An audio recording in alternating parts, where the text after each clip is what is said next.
Good morning, everybody. How is everyone today? Welcome in, welcome in. Oh boy, day 2 of tours is exciting. Welcome in, Vinny. Hope you're well today. Good morning. Good morning. We are doing some tours. Good morning, Clint. Welcome on in.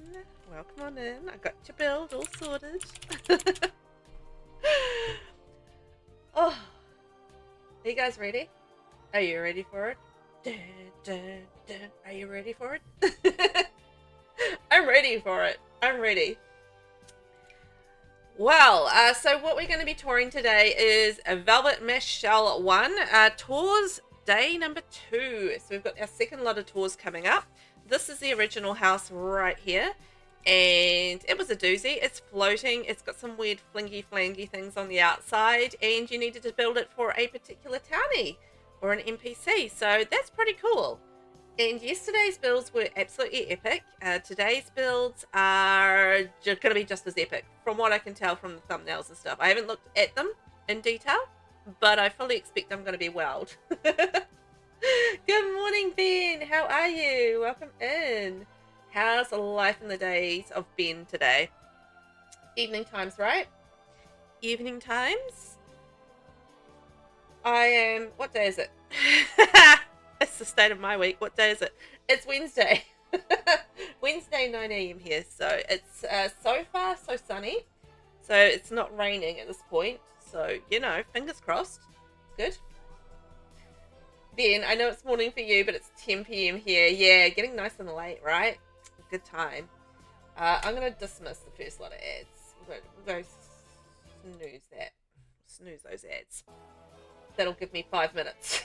Ben, you're still back on Tuesday. Back in the good old days of Tuesday, right? Tuesday was a busy day. Good day, but busy day. Oh yeah. Are you guys ready for it? Should we just get straight into it? I reckon we should. What am I doing? Oh, I feel like I need a shot of caffeine right in my veins. Oh my gosh. Urgh. Now, where are we? Let's see what we're doing. That's always a good question. What are we doing? I don't know, but let's find out. We're going to go straight into it with a vineyard. Oh my gosh. Great Scott. I have somehow made it back to the future. Great Scott.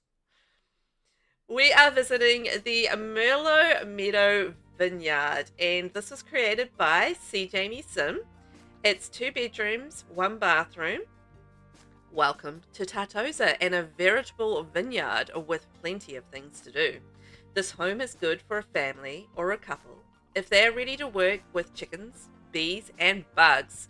All that on top of the nectar making that will keep this vineyard afloat and turn it into a profitable business. Enjoy sunsets in the hot tub, or chase around a pet or 2 at dawn. Work the land and make this home magical. Ah, isn't that a sweet story? And this was built for the nectar making duo Marissa Tracy and Danny DeVilla.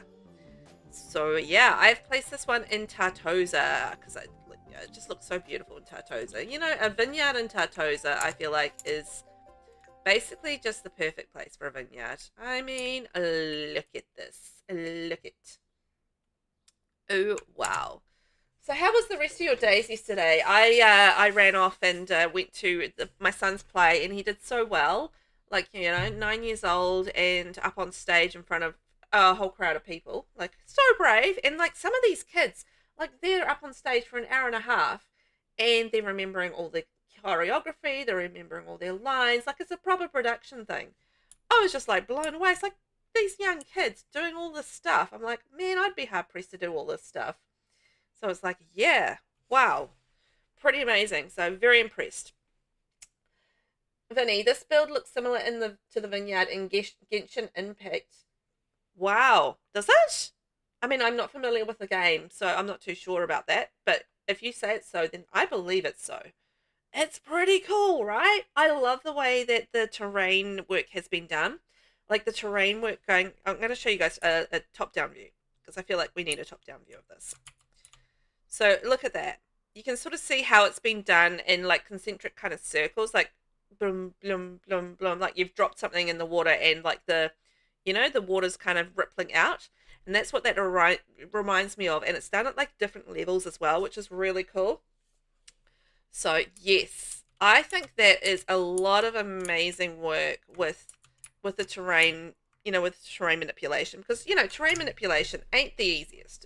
You know, anyone that's built in The Sims 4 knows that terrain manipulation ain't the easiest in the game.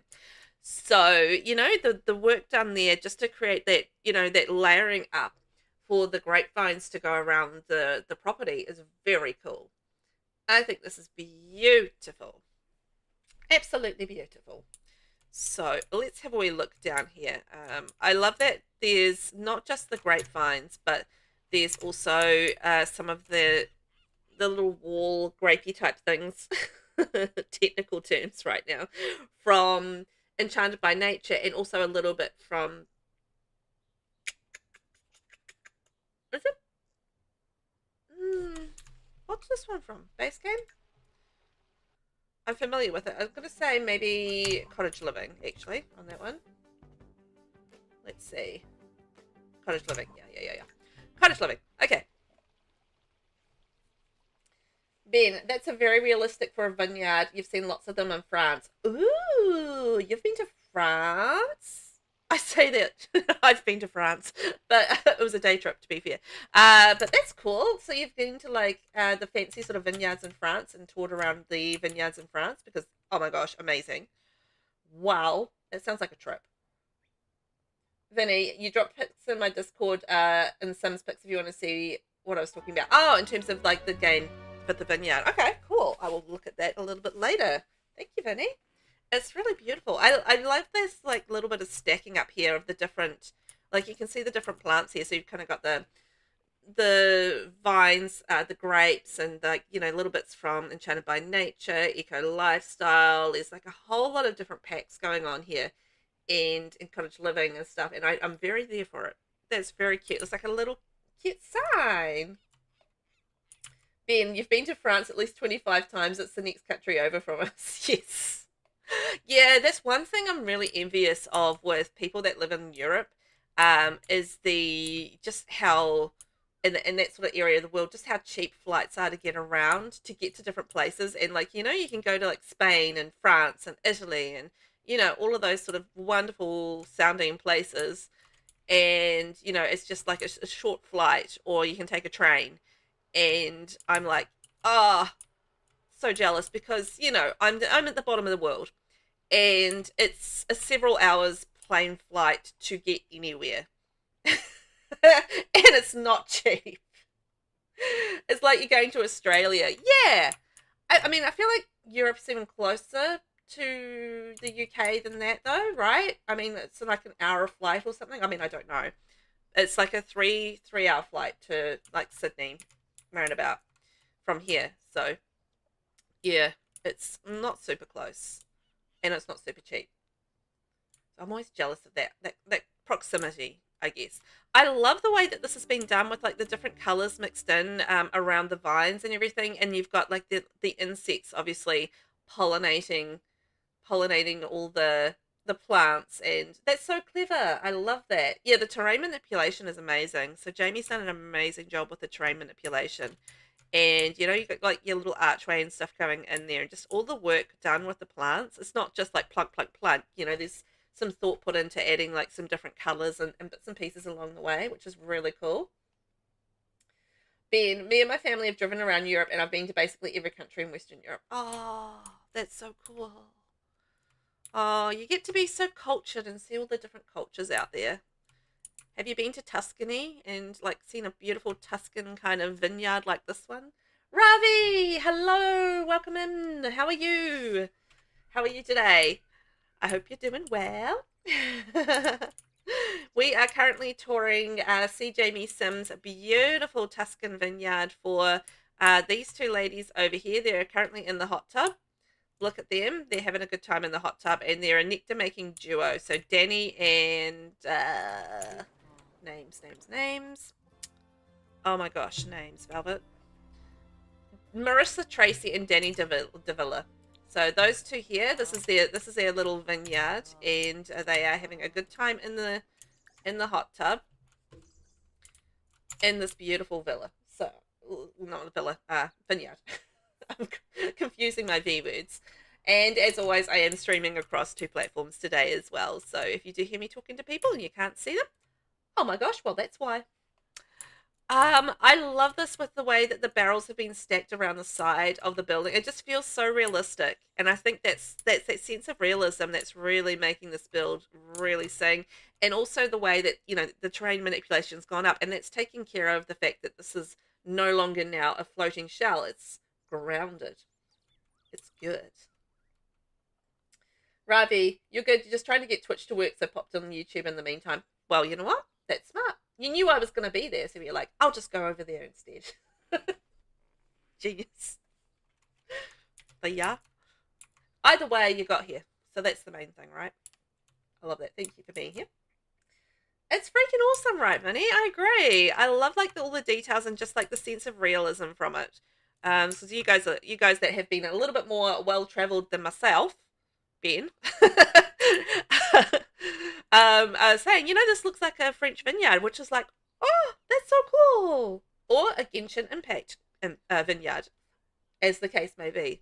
So yeah, I think that's really awesome. And look, Jamie's done like the same with the columns, I think, around the side. I think this is the flippity flappity section around the side, and they've used like the columns and bits to hide that.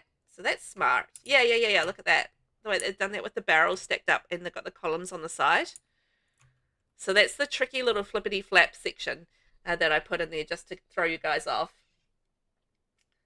Ravi, this is such a cute build, very French. Yes, yeah, that's what Ben said as well. Just like, looks like a French vineyard, which is very cool. Very kind of authentic. You can absolutely see people here and coming in for like tours, and maybe they will come and, you know, I just imagine this is a thing that you do because I haven't ever been to a vineyard. But yeah, I can imagine people like coming in, and you know, they've got a day where you can come and pick your own grapes and like stomp your own grapes and make your own wine and stuff like that. I feel like that's an activity that you would have in a vineyard. And look, you've got like the chickens and stuff. Let's add some chickens to this equation. Why not? I'm not going to look after them, so I don't mind. Just gonna buy some chickens. Here we go. Lots of chickens wandering around. So we've got chickens, we've got bees, we've got insects, like the little planter sections. I love the little wood out the back, so you know you can keep a toasty fire running. Oh, it's so pretty. And yeah, the way that they've used the barrels stacked in our little flippity flap area. We've got a barbecue running in there. Apothecary. Flower arranging. And then we've got our nectar press out here. Perfect. This is just so peaceful, and you can just imagine this would be such a lovely place to stay.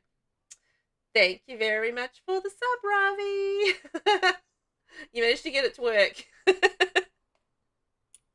It's so well done. Like, it feels very authentic, which I think is very very cool. I love the little barrels around the side, the landscaping around the corner of the building. You can see like a little bit of the ivy running up the side. There's just like so many little details in here. Beautiful. Absolutely stunning. And just, yeah, it just really captures this sort of Mediterranean French vibe that is really suiting the world. I mean, look how perfect it looks in Tartosa. Just looks absolutely perfect nestled here. So great choice of spot. Really great styling. Love it. Shall we take a wee look on the inside and see what they've done on the inside? Because I'm very curious. There's so much to do on the outside, though. Oh boy. Let's get in. So we've got a total of 9 builds to check out today on the on day 2. So lots to come yet. There's a chicken outside. Yes, my chickens have worked. Ooh, oh, I love the pop of red. That's lovely. Ah, see, somebody else did this on tours yesterday, like the faux breakfast bar. And it looks so good. Like the little breakfast bar there. Well, I guess that's not a faux breakfast bar. It's just a breakfast bar. But the way that's done, like on the little table and stuff, it's just like so cute. Love it. This piece here from the Grange Mudroom Kit. This piece right here. Love it. It's one of my very, very favorite pieces of artwork in the game now. It's so good. Ben, your connection is being an absolute pain in the you-know-what, so if you disappear for a bit, it's not intentional. Okay. I will not judge you for your disappearing act. I will just assume you're a magician and you're practicing your magic. That's all. The tiling is very Mediterranean, right? Yeah, I love it. And just like the mix with the browns and the little pops of red, that dark brown kitchen is just lovely. And look at all this beautiful cluttering here in the kitchen. Isn't that stunning? Like, look at all of this. Look, look, look. Oh, and they've used the little oven from... what's the name of the kit? You know, the garage kit. Restoration Workshop. I love this oven. Like the whole set that you get with the Restoration Workshop kit is so cool. Like it's really retro, but I love that. And it looks really cool. Like you can do like a retro modern thing with it. Oh, so good. Ben, I wasn't sure whether I was allowed to use foul language in your chat here, and I wish I was a magician. You can use whatever language you like in the chat. I just won't repeat it. Well, to a degree. You know, there's some language I won't approve of. But you've got to work that out. Restoration kit you use more than you thought you would, Ravi. You know what's funny? I haven't really used a lot of the garage stuff. But I've used all the stuff that you fix up with just like the ovens, the coffee maker, the microwave and stuff. I've used all that a lot, but I haven't used much of the garage stuff, funnily enough. Ben, you weren't sure if my sponsors would approve. Well, as long as I'm not repeating it, I'm sure they'll be fine with it. It'll be okay. Yeah, I will censor myself. Don't worry about me. I'll just beat myself. Beep! Oh, that reminds me. I actually need to put one of the... You know, I recorded something the other day, and something happened in it. Something happened when I was recording. It was like my Super Sim series. And I actually swore in it, so I'm gonna have to go back and I'm gonna put like a beep in it just to censor myself because I thought that would be funny. But because I normally don't swear or anything like that. I keep it really clean, you know, because you have all sorts of age groups and stuff hanging out and watching the stuff. So you know, I want to keep it nice and clean. But yeah, just in that instance, it was such a shock that it was just like, oh, beep, and I'm just gonna go back and beep it out because I'm just like, oh, that's so funny that I reacted that way because normally I'm very good at not. Thank you, Ben. That was very thoughtful, so I appreciate that. Thank you. I do appreciate that you did think about that. Did I say that this stream has been sponsored by EA, by the way? If I didn't, whoopsies. Sorry, EA. You're sponsoring me today. Thanks very much, bud. Thanks very much. Also, thank you for the lurk, Amy. Appreciate you. Oh, whoops. I love the fact that Jamie has used like this little hint of red through here. It looks really good against the dark blue, the blue and the dark brown. I think that's really nice, like a mix of the dark brown and the blue. See how they've mixed the blue there, and then you've got the blue up on the wall, and the dark brown with the wall, and the dark brown with the kitchen. So you know there's that sense of coordination there, which is quite sure. Ben, you're not sure whether you said it, but I knew because it says in the corner. It does say it in the corner.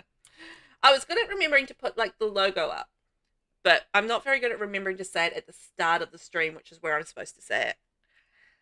Oh well. I did it in the first half hour or so, didn't I? So that's not too bad. I did remember. Look at this little nook here. Oh, it's so cute. You know what? I am curious about this because I tried this. See the Grange mudroom couch here. So I did try this and I put shoes underneath, and you know what? The Sims refused to sit on it. What are they doing? So I don't know whether or not it was just what I did at that particular time. I don't even know where the Sims are. Okay, you're right here. But yeah, I couldn't get it to work with that. And it's quite interesting because I would have thought that because of the way that this is done, this particular couch, that it would have been kind of made for oh, can't we get in the house? Okay. All right, well, maybe we can't get in the house. We're just gonna be living outside. But yeah, it was kind of made for like putting things under there. And then I put things under there, and then my Sims were like, "Nah, you can't go under there." I mean, you can't use that thing with stuff under it. So I don't know. I feel like there might be an issue with shoes underneath that particular couch as a player thing. Just by the way. Ravi, that's annoying that it doesn't let them sit on it. Very odd choice to be made by the Sims. Yeah, that's what I thought as well. Like, it looks like you should be able to put stuff under it. And I mean, I've only tried it once where I've done that because I did exactly this. Put some shoes under there because it looked like the cool thing to do. And yeah, then when I went to play test it, the Sims were like, "Nah, we ain't sitting on that." And I was just like, okay. So I haven't tried it since. I should double check that next time I'm playing around with the Grange my Dream Kit. But yeah, let me know if you have any luck with getting Sims to sit on that particular item with shoes under it. But I haven't had that luck. This is cute. What a cute little lounge area. And look, it's got their big picture up above the TV. So sweet. And also I love the switch to like a little touch of green in here, and it works really nicely with the blue, with the blue and the brown. So again, we're continuing on the blue and the brown, but we're mixing it up. Instead of going the red, we've gone the green, which is cute. I love the little violin, and we've got the crochet pack and the record player, which I think is, that's a neat little activity area. So I feel like you could sit in there and have a cozy evening, which would be nice. So I think that's all the downstairs area. So let's head upstairs and see what we've got in store for us upstairs.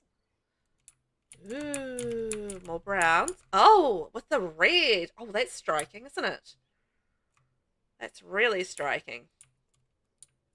Okay, what's in door number 1?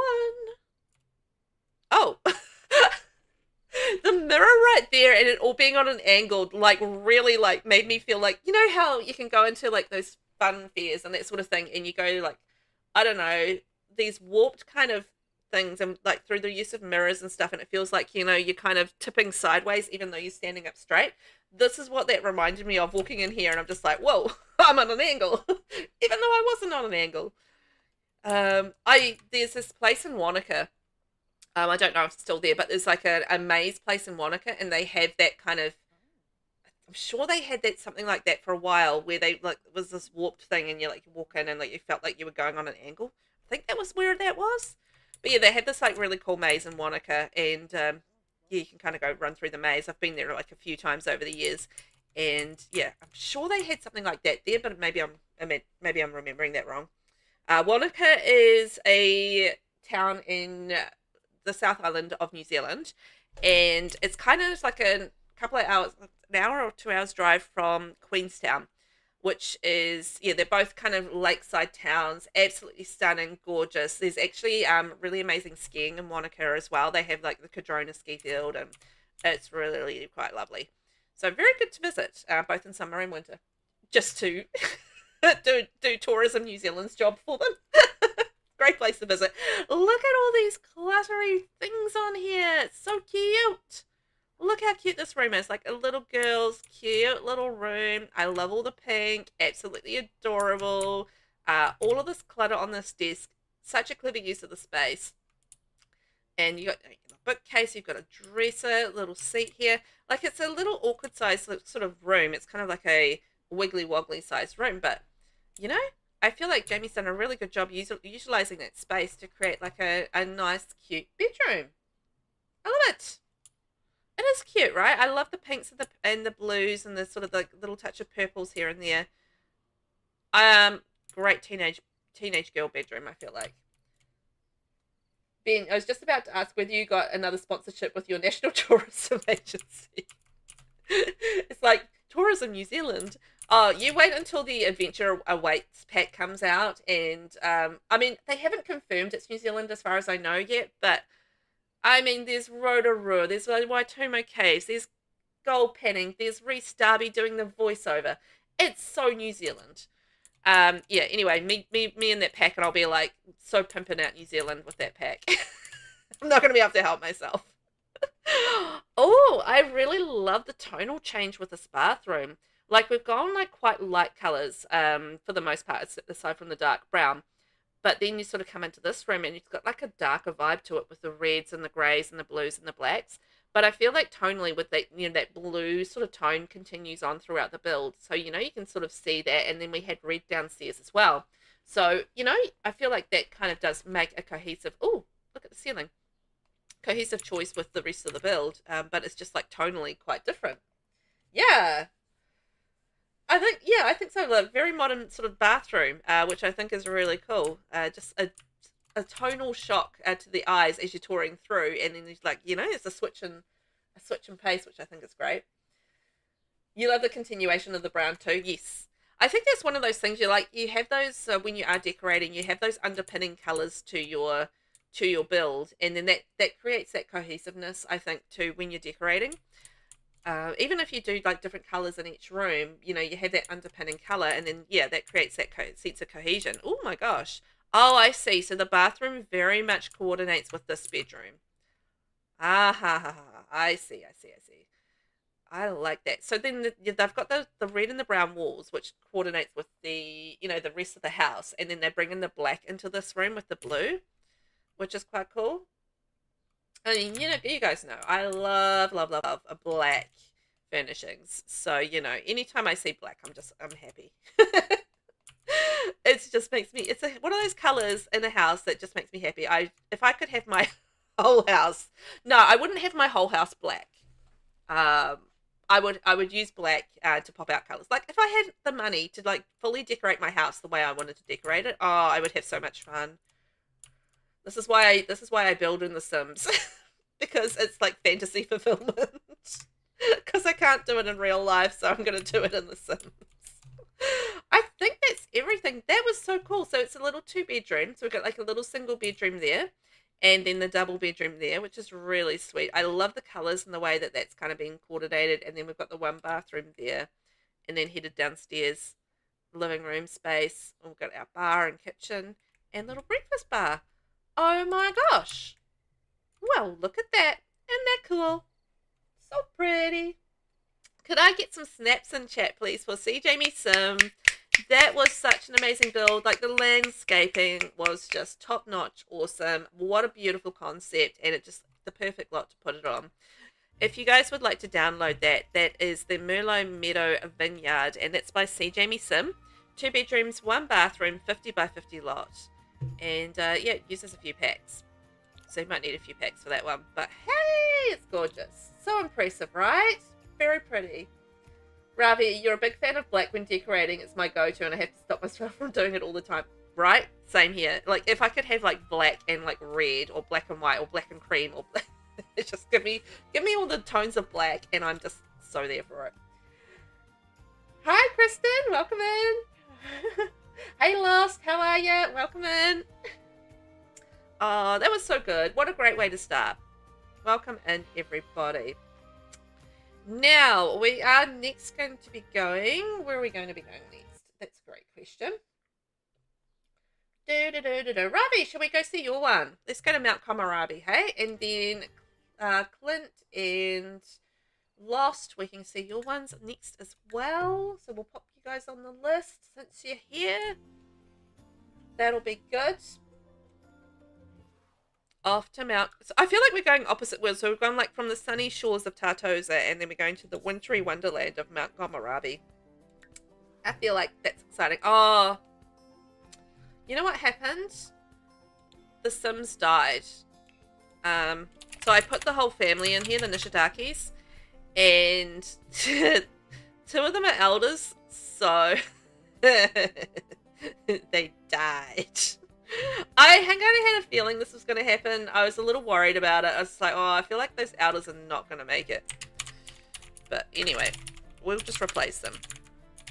It's fine. Sorry, Ravi. I killed your sins. We'll put them back in. Elders never make it through tours. They never ever do, the poor things. It's a very sad state of affairs. R.I.P. to the Nishidaki couple. Oh, they didn't make it. Okay, so let's go heat wave, and we'll go 9 a.m. and we'll just make sure that they're all happy. Because I don't need anybody dying on my watch. I've been yesterday we didn't have anyone die, so I feel like, you know what, that's not too bad. Not too bad at all. The fact that I didn't have anyone die on me, so yay.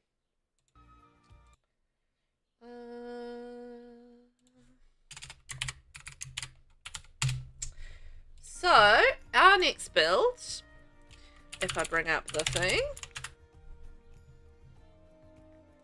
is the Nishidaki's family home, and that's by RAVITHERAVIO. This is on a 30 by 20 lot. Not sure on the bedrooms at this stage. We'll find out as we tour. Built for the VelvettB Mash Shell 1 Shell Challenge, my chosen townies are the Nishidaki family, built on 512 Kiyomatsu in Mount Komarabi. Please enjoy. I can guarantee you I will. Yeah, of course they died. Ben, yeah, old people are just replaceable. In The Sims 4 they are. It's just like, yeah, we'll just replace them then. Oh my, look at this. Isn't this just like such a complete change from the previous build? Like, we've gone from this beautiful sunny vineyard in France, and now we're in this snowy, wintry style Japanese style home. And oh my, oh, this is so cool. Look at it.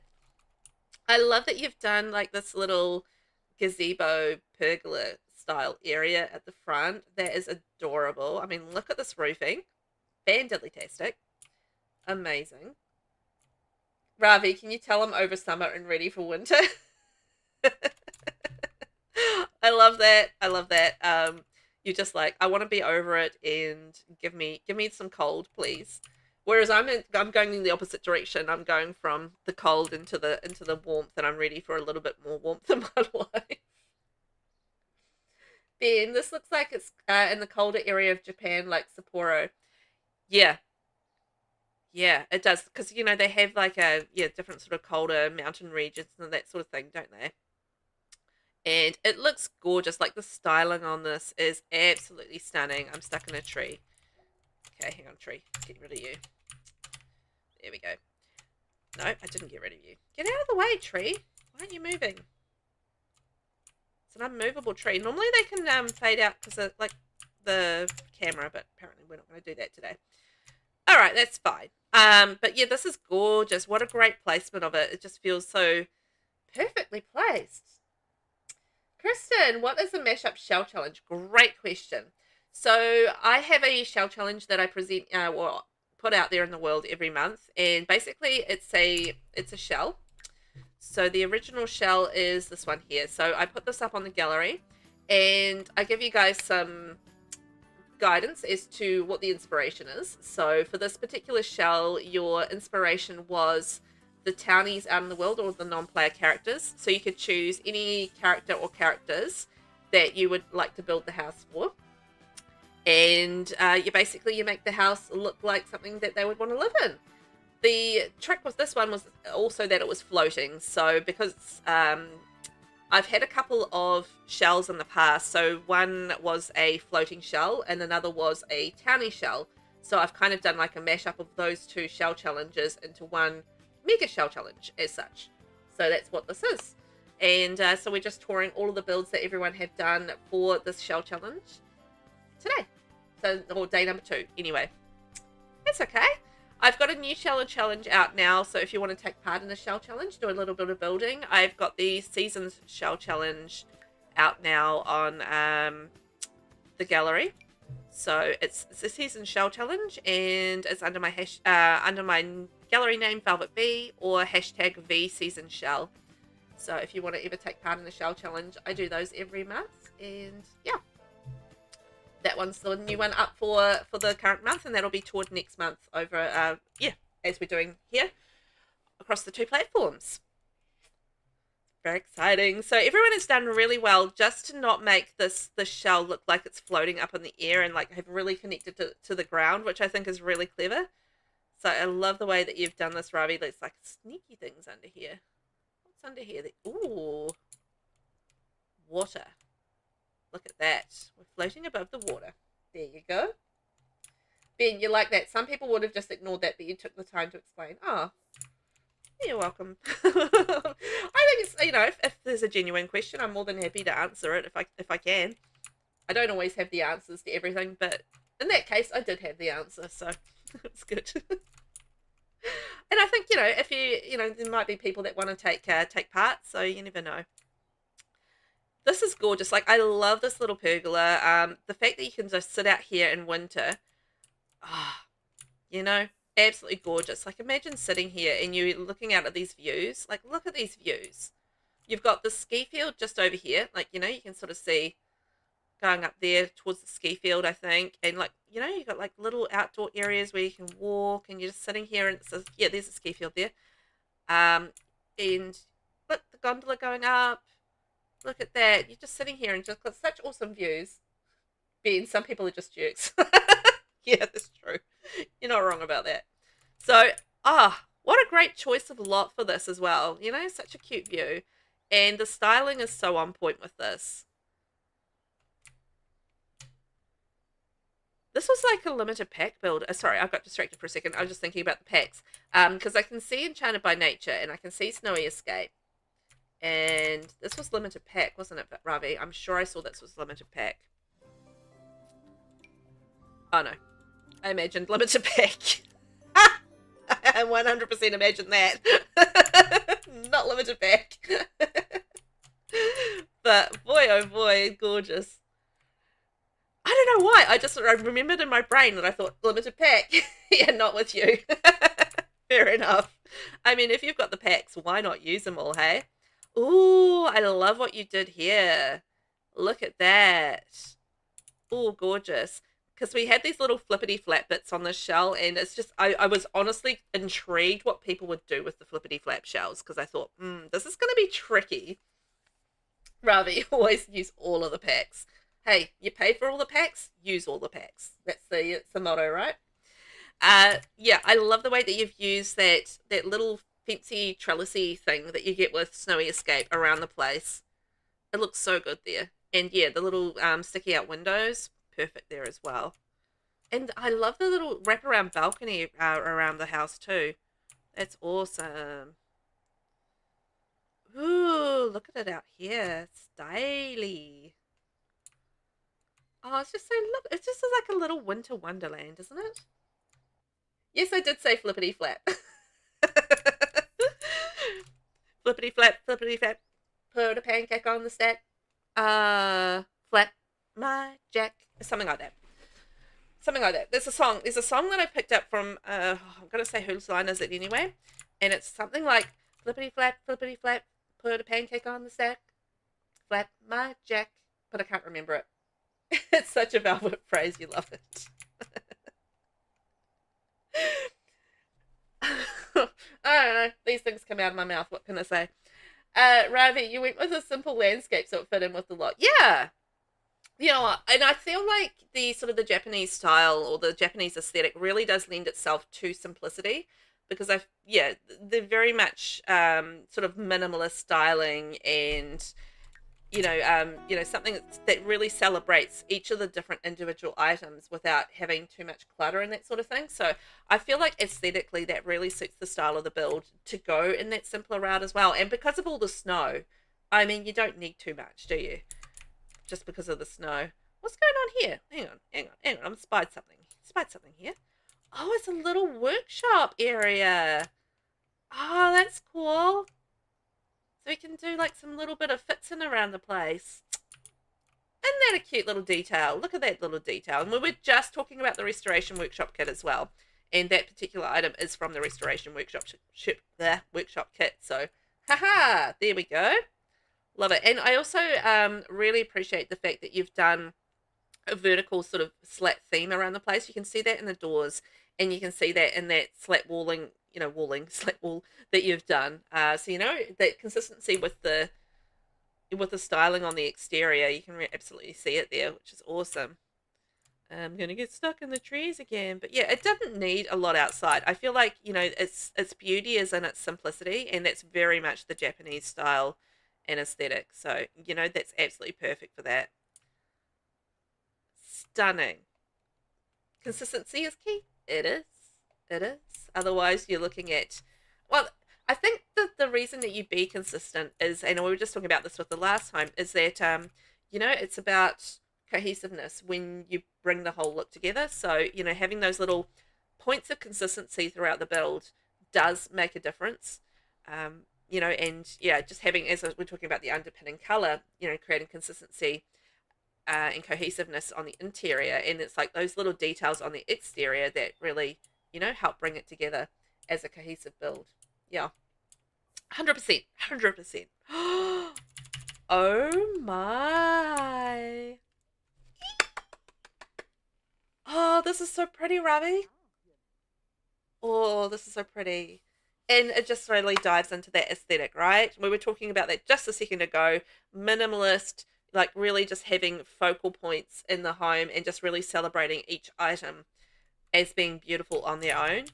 And I love the way that you use wall slats and like dividers and things like that just to create points of interest on walls. It's something I really love about your building, the way that you thoughtfully use those, and you've done that there again. So it's amazing. Absolutely gorgeous. I would just go, oh my, if I walked into a room like this, oh, look at this with the step as well. And it's like in that different texture, so it feels like, you know, you have like, you don't need a rug for it, but you've got like the tile, and then it comes up into the wood. Ooh, nice. Love that. And then coming through here, what have we got? Okay. Many things. Let's unpack. Vinny, you're absolutely in love with this build. Yes, it's gorgeous. Absolutely stunning. Like, ah. So the fireplace. Let's just talk about that. So the fireplace here, we've got the layered slats in behind, and then we've got, I think there's a layered slats in behind, right? And then we've got the stone, and then we've got that, you know, the fireplace on top of that. I mean, it just looks so unique and different, and I'm in love with that. And then you've got the beautiful styling of the room.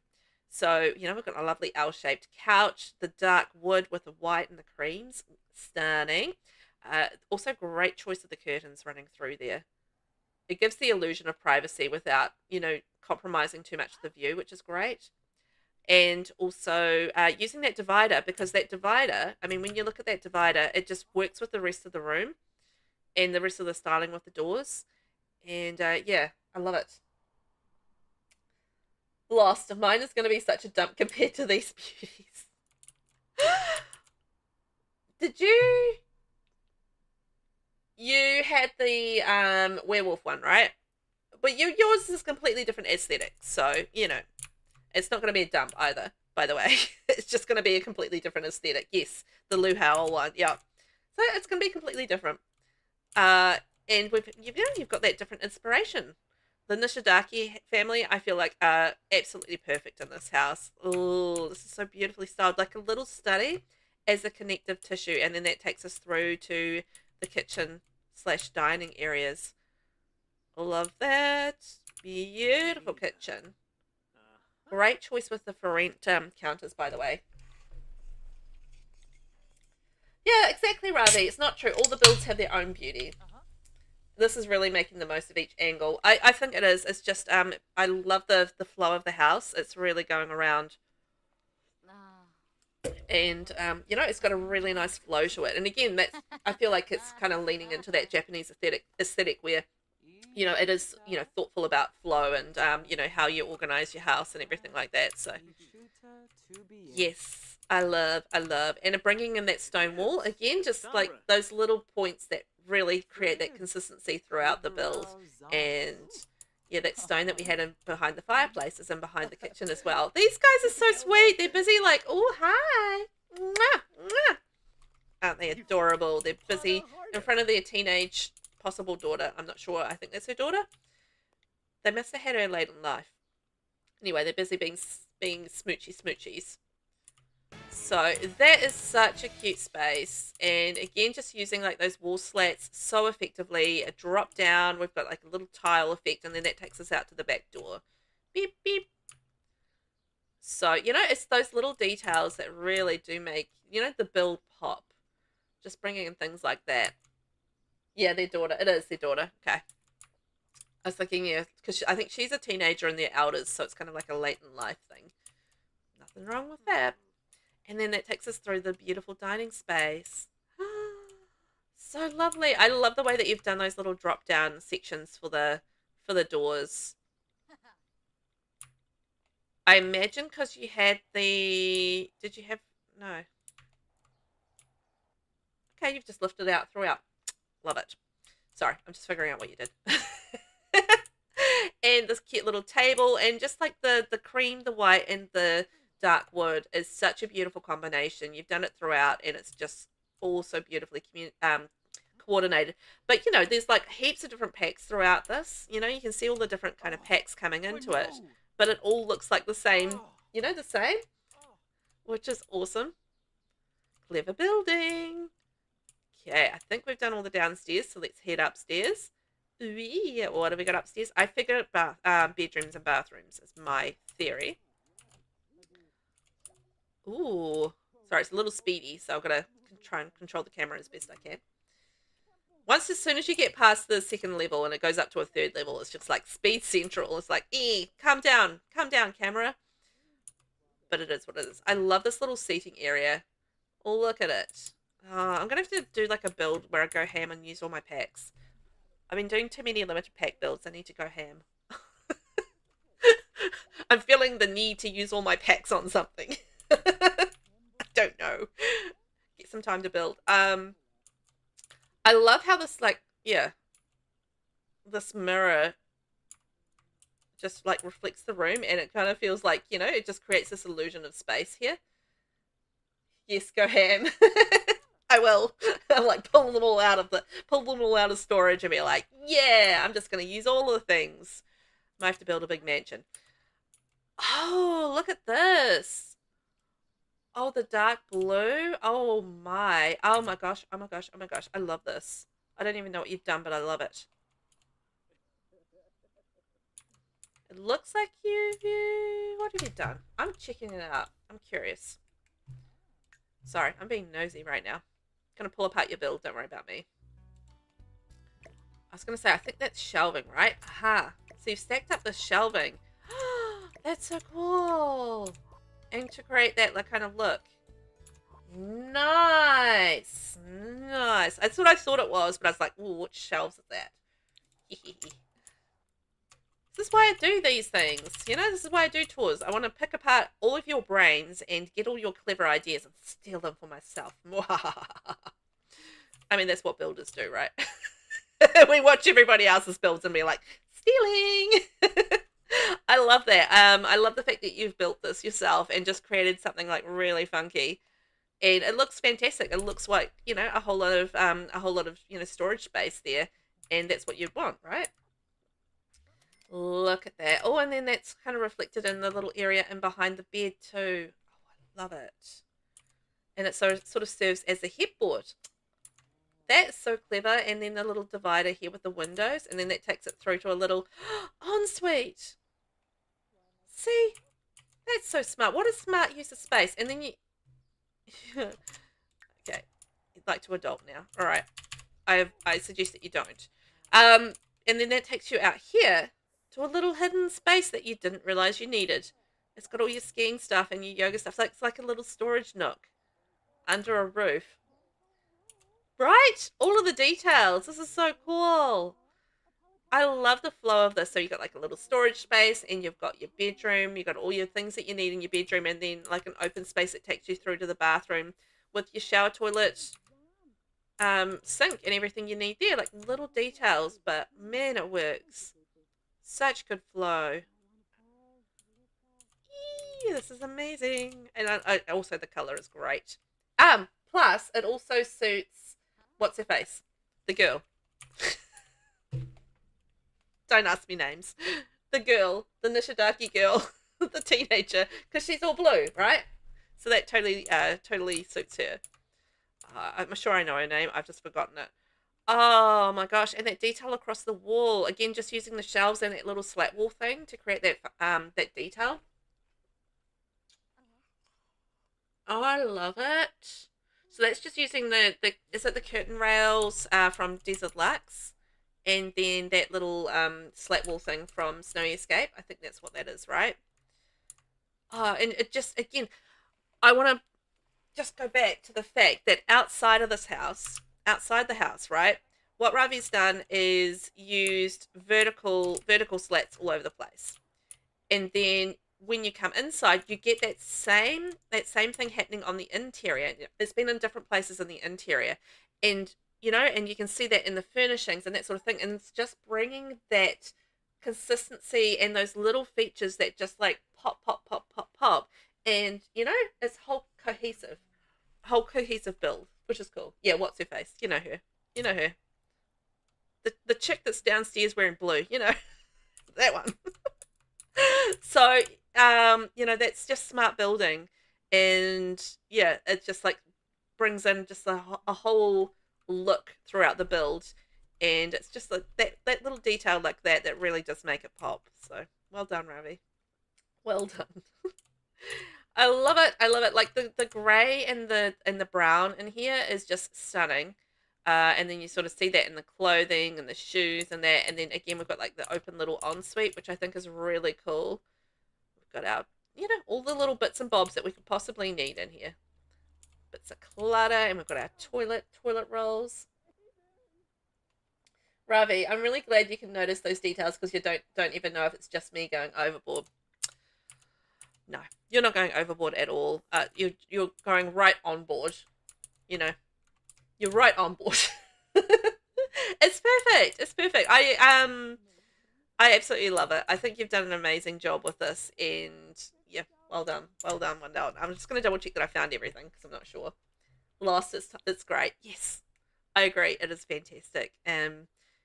Yeah, just really thoughtful use of the space and really good flow. 2 bedrooms, 2 en suites there, our living space. And I love the little sneaky storage space under the roof. That's great. And then you've kind of got like a really nice flow through the house there with all the living spaces, which is fantastic. I loved it. Can we get some snaps in chat for Ravi the Ravio? That was incredible. I loved it. And I thought that was just beautifully thought out and constructed all the way through. So thank you for that. That was gorgeous. If you would like to download that from the gallery, that is by Ravi the Ravio, and it's called the Nishadaki's Family Home. Beautifully done all the way through. And it's on a 30 by 20 lot and up in Mount Komorebi. It enjoys a beautiful snowscape up there. Oh my gosh, that was wonderful. They were well deserved, Ravi. I mean, that was a stunning build, and it's just like, sometimes it's the little details that do really make it pop, I feel like. Now, shall we go to Prowler's Patch and Moonwood Mill? That's my favourite lot to build on. Dun, dun, dun, dun, dun. It's my favourite lot. No, I said that. I mean, I didn't. I said half the sentence. It's my favourite lot to build on in Moonwood Mill. It's not my favourite lot to build in overall, but it actually is one of my favourite lots to build on overall as well. But yeah, Moonwood Mill, Prowler's Patch, and we're going werewolfy, my friends. Yay, hey, hey.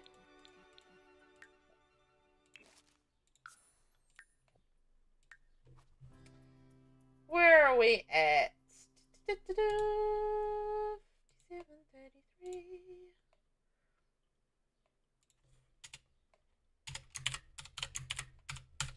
So, our next build is by a Lost Time Machine, and this is called Howl's Squatting Pad.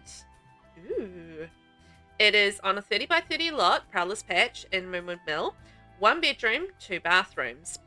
I took on the Mash Shell Challenge and created a home on Prowler's Patch and Moonwood Mill for the swoon-worthy Lou Howell to reside in. Lou scared off the last remaining worker of Pine Construction and set up home for himself, along with Rhea and Sylvia, 2 stray cats he has allowed to stay. Oh, now I did put the kitties in, so up on the gallery you've also got Howell's strays. So when Lou Howell moved into the old Pine Construction offices, he found he wasn't the only one squatting there. He found a cat and kitten already residing on the property, who he began calling Rhea and Sylvia. Acknowledging their squatters' rights, he settled them all in, realizing he was quite fond of the feline pair. More importantly, they aren't scared of Lou or his lunar habits and know how to keep themselves safe. Oh, we got some kitties! Yeah, it just took me a second to work out what the typo was, but that's all good. Typos are fine. We all do them.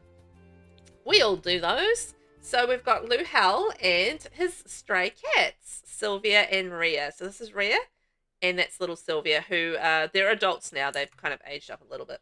Again, whoopsies. Time flies when it comes to my shell tools. Oh my gosh, I have to go out of it. I have to go out. Eee, look at this.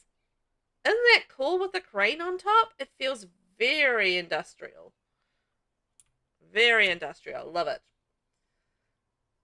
Vinny, you love it when people make casts for their builds? Yeah, I love it as well, actually. I'm really happy when people do make casts for their builds, and I'm more than happy to put them into the builds so that we can all enjoy them.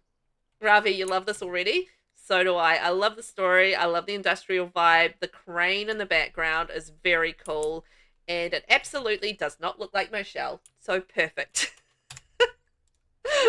I love it. Oh my gosh. Let's see what we're in for. It feels like a construction zone. I think that's awesome. Oh, Lou, I better make you happy here. There we go. Made Lou happy. The way that you've used my flippity flaps around the front is such a clever idea. Just having, you know, the little horizontal slats and then moving into, you know, like kind of like almost like window vent areas, and just the construction stuff everywhere. Oh my gosh. So we've got like wood piles, and we've got like a little construction zone there with the traffic cones around it. The word escaped me for a second.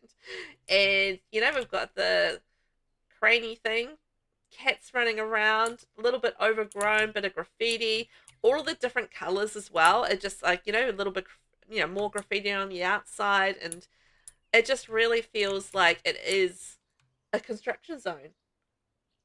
Ravi, you're a big fan of the abandoned industrial style of this? Excellent use of debug items. Yes, you're right. I love that as well. It's not always easy to pull all of these debug items together and make it look like it's a build with cohesion, you know? And that it's all stuff that should be there and should work together. But this all looks like a construction site, and that this is all stuff that should be there, you know? And it all makes sense for a construction site, like the little different areas and stuff. I love it. And then we've got a little section here. It's a bit overgrown, but I feel like Lou's kind of made it into something for himself. So he's got his bonfire and his chair, so he can sit there and enjoy the bonfire. And, you know, there's like little items there. So we've got some tires for the big vehicles. Big vehicles. I was like looking at the tires on this. I'm like, nope, not that one. That's got tracks. But, you know, like the construction vehicles and stuff, obviously they'll have tires, and yeah, the barrels and the containers. Oh, and also the toilets over there as well. The portaloos. I was about to say porta potties. Are they called porta potties? They are, aren't they? That's another name for them. So that all works so well, and the way that the house is stacked up on containers themselves, you know, it's just bringing like these containers over here, and then we've got those containers up there, and I think there's more containers. Yes, there's more containers up the top too. So it's all very, I feel like the word of the stream is cohesive. Cohesion is the way that we're gonna work it. An hour in, hydrate and stretch. Brilliant. I just had a drink, so that's great. Have a stretch. Annalise, Marina, how are you? Marimo, Kiara, welcome in. I hope you're well this morning. Welcome in. We are currently touring the lovely build by Lost Time Machine, and it is a house for Lou Howell and his stray cats, and it is a construction zone, and it is very cool.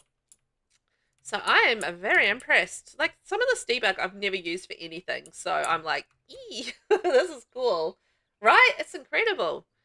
It looks exactly like a construction zone. Like, you wouldn't look at this and see my shell, so I'm like, this is fantastic. I'm going to get distracted by the cats running around, but anyway. You know, if you're going to put a cat in a build, you know I'm going to get distracted. Lost, same because you never do rundown builds. There we go. This must have been a lot of fun then, because you would have been playing with a whole lot of stuff that you've never gotten to play with before. That's awesome.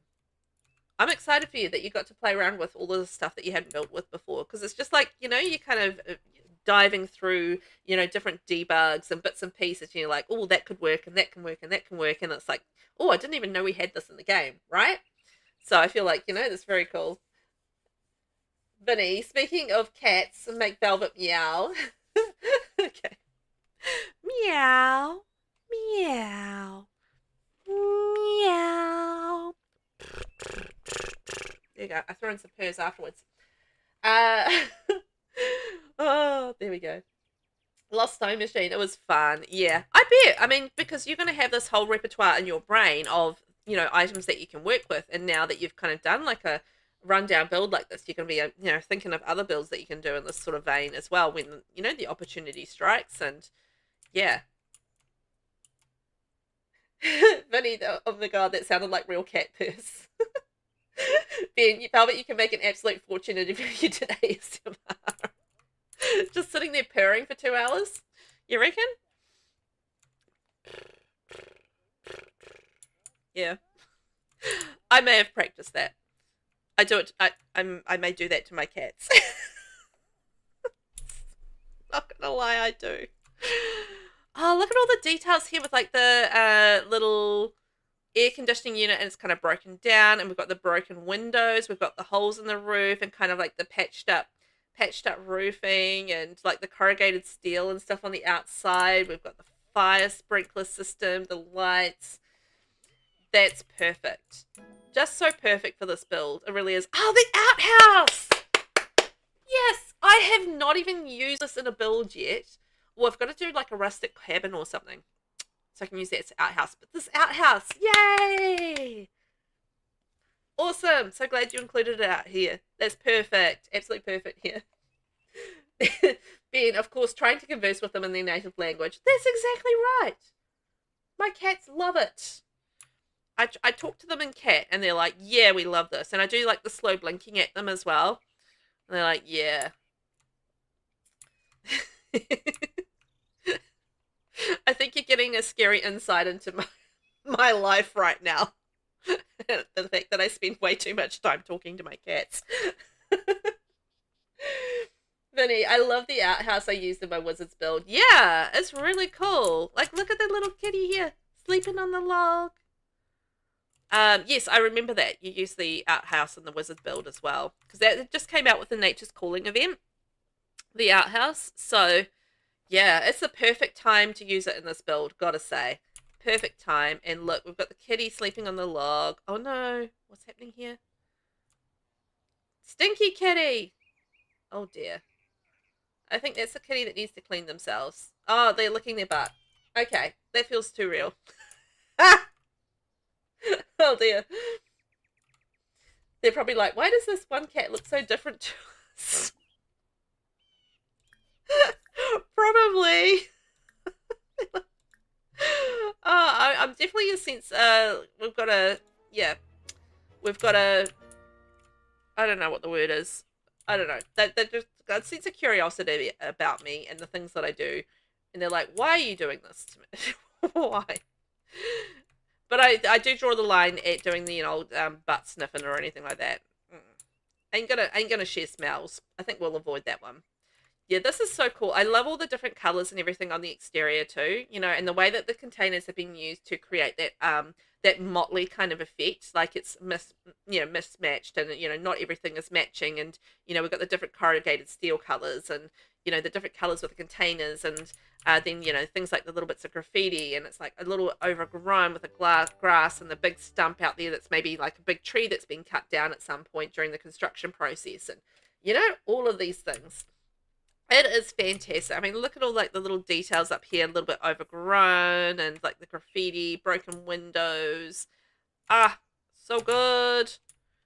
You know, even like the little bit of wood stacked under the stairs, and the pallet, and the, you know, loose kind of wood around the place.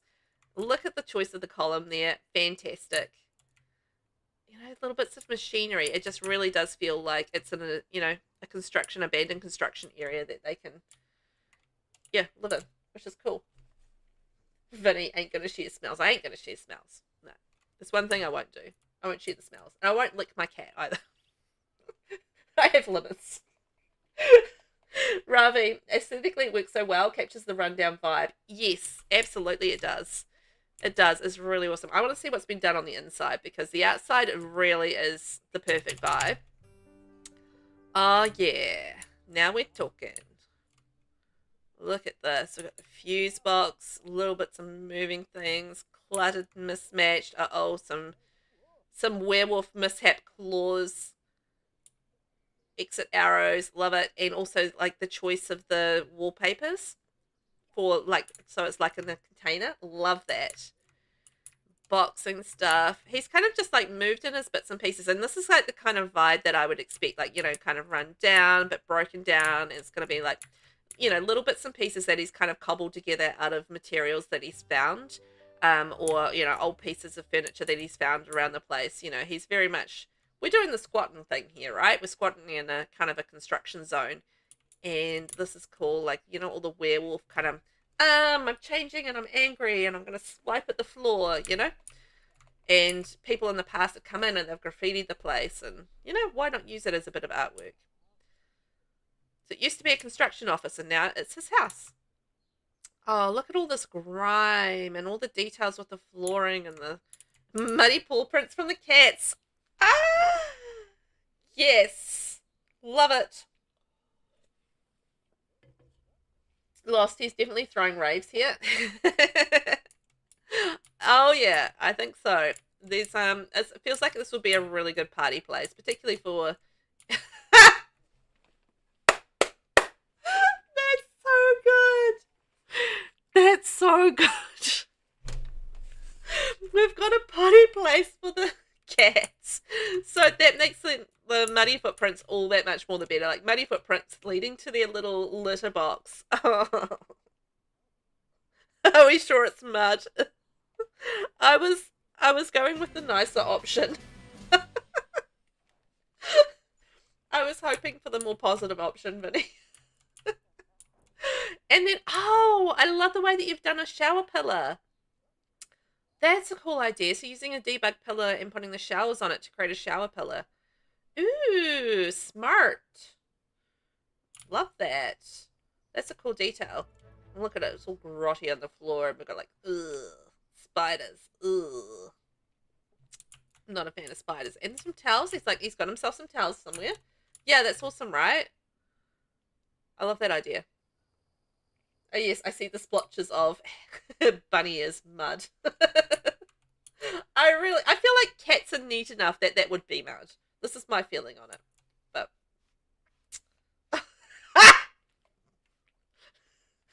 perfect timing.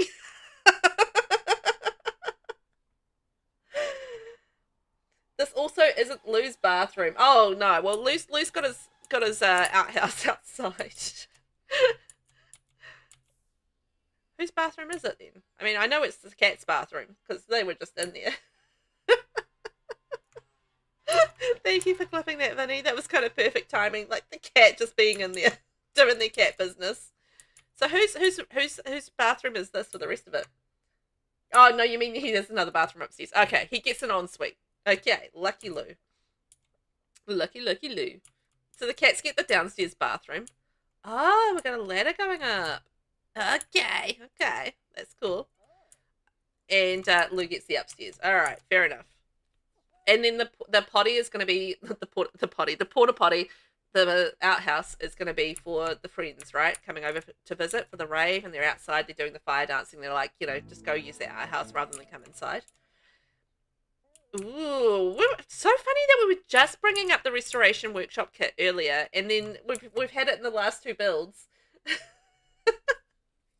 That's so cool that it's just like come up and been like such a presence. Oh, look at all this like mud and bits and pieces on the back. Lost, you imagine the outhouse as a construction crew remnant. That makes sense. That makes sense.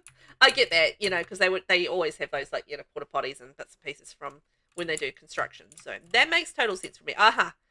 I feel like this is a bit of a party area for sure. Vinny, your face hurts from smiling so much. So does mine. I get little sore cheekies. You want a porta potty? Sims would be much better with one. Oh yeah, in the game that would be cool because you'd be able to use it for all sorts of things. You could have like a little event venue and have like some maybe some rundown porta potties, and then you can have like your average porta potty, and then you can have like your really fancy deluxe porta potties that you can get. That would be awesome. Love this, like a little DJ kind of party area. Like douche, douche, douche, douche, and then like Lou's got his guitar and he's like yeah.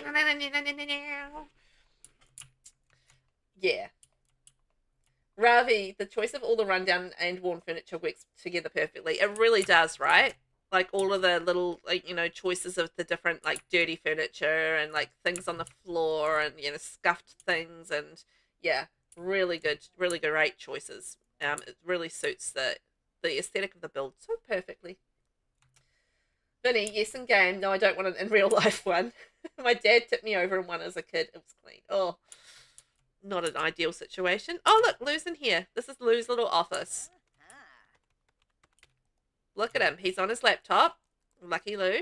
Broken picture frame. He's got his phone. I love this. I love some of the swatches that you get with the werewolves furniture, and how they have like sort of the reds and the blues and the different colors running through them. That's cool. And then I love the mix of the container wallpaper, like the container sort of style wallpaper, and then mixing it with like the newspaper, like we're trying to do a little bit of decorating, and then some of it's wood as well.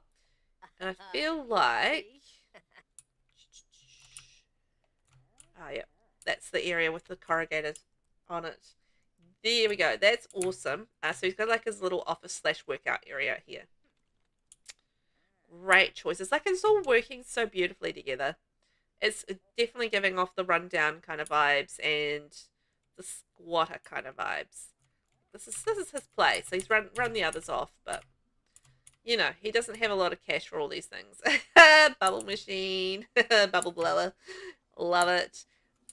That's a cool use of the is it the spooky stuff pack? I always confuse paranormal and spooky, but I think that's the spooky one, right? With the chair and the table. The spooky one's the less useful one. But that's a great use of that. Just like, to create that raggedy effect. Love it. Broken little refurbished furniture, all mismatched. That's perfect. Broken furniture from the basement treasures kit. The scratched picture. Oh my gosh. This is all just like, it just feels a bit grimy, a bit run down, but it does feel like it's lived in, and, there is definitely a presence in this house. And Elise, well, and I didn't realize there was any good use for the spooky stuff. Right? Exactly. There's very rarely, like, if you're doing a Halloween build, then yeah, sure. But the spooky stuff pack is not a great deal of build stuff there that I would probably go out of my way to use. But in this case, I think that works perfectly, giving that sort of raggedy kind of worn look is great. And we've got these pictures up here. I mean, just the way that you've used the different like rundown furnishings from different packs working together is just really fantastic. Basement treasures obviously helped out here. I love that basement treasures and creating those rundown vibes. And look at this, restoration workshop kit again. All rusty. And kind of retro, which would be perfect in a place like this. You're not expecting the newest kind of upmarket furnishings. So that's perfect. Love it. Worn down rugs. Bubble blower. Just for those good times. And you know what? That's kind of perfect in here. The little car decal. Well, no, it's not a decal. Thing on the wall. Oh, I love how you've used that little bit of the container on the wall there. That's cool. Love the way that you've done that. And of course, we've got like the little rundown, you know, less than pristine bed, perhaps. It just really gives that vibe of found furniture. Really does, or very secondhand, and just run down, a little broken, and you know, something for the kitties, because we're going to keep the kitties happy and they can have a nice sleep on there. I love those little indications that he really does care for his strays, that he's just like, you know, taken in. Oh, like, I love that. Like a little stack of books off to the side, and he's got his lantern on there and using it as like a little end table. And then this is, ooh, look at this flooring. Love that rug in this room. So this is Lou's bathroom. Oh, hey, Lou. It's really Lou's bathroom. Lost, I imagine he's mostly a douche, but strangely sweet to cats. You know what? There's nothing wrong with that. I get that. He does love his kitties. Right, Lou? Yeah? What do you reckon? Okay, see you later. Great choice of the bathtub. Perfect. And this rug, that's from Batu, right? It just adds that little pop of colour in here, which I think is fantastic. And again, just using that container wallpaper to good effect. And then we've kind of got like the wooden rundown wallpaper, and then we've got like the plaster wallpaper. I love that you've used different wallpapers around the place just to create that rundown kind of effect. Vinny, twice today a character has been in their assigned toilet, right? It's like Kismet. It's like Kismet. It's worked perfectly. Oh, this is so good. Yeah, I feel like you are sort of getting those little dude bro kind of indications and that sort of thing, but wow. Let's just double check I found everything. I think I have. So we've got Lou's bedroom there, Lou's bathroom, and his little sitting room kind of kitchen, all that sort of thing. So kind of all his living space here. And then this is like the bathroom with the cat. So this is like more of this is like the construction office area that is kind of converted, right? Which is fantastic. What's the matter with the kitties? Do they have a food bowl?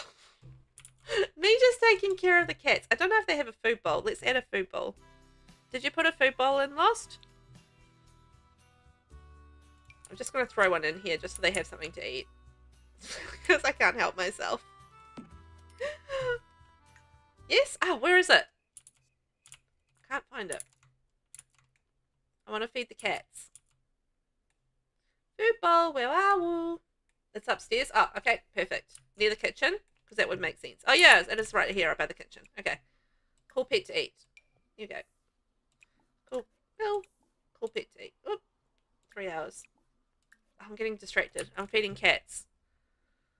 This is so on brand for me. I missed it, the little kitty area. There we go. They should be able to come and eat now. Hopefully they'll be more comfortable. They can come and eat their food.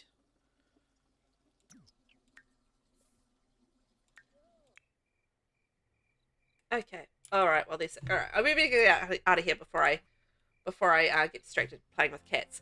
I'm absolutely going to get distracted playing with cats. That was amazing. Could I get some snaps in chat for that incredible build by Lost Time Machine? I thought that was so cool. So cool. I loved it. Side note, the cats' names come from some wolf-based folklore. Oh, really? Ooh. Rhea and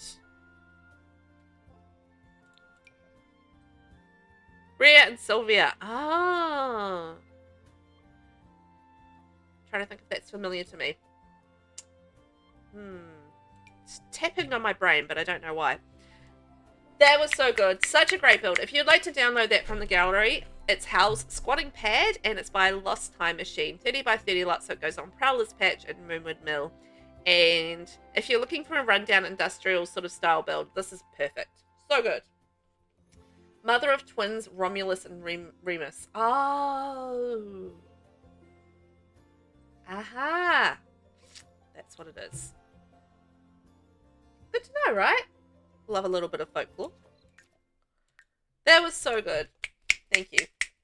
I thought that was such a clever use of the materials, and also the way that you created that, or turned the shell into something so completely different. I thought that was fantastic.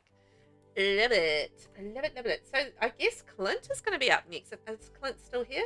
I hope Clint is still here. Because then we're going to be touring him next. And Clint is in Copperdale. Over here. And we're going to be visiting the Price family. Dun, dun, dun. That'll be fun. I always like Marcel Price. He's the one I see around about the most, I've got to say. 124.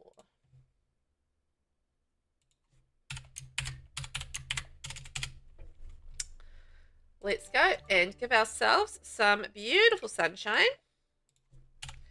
And check out this fabulous next build.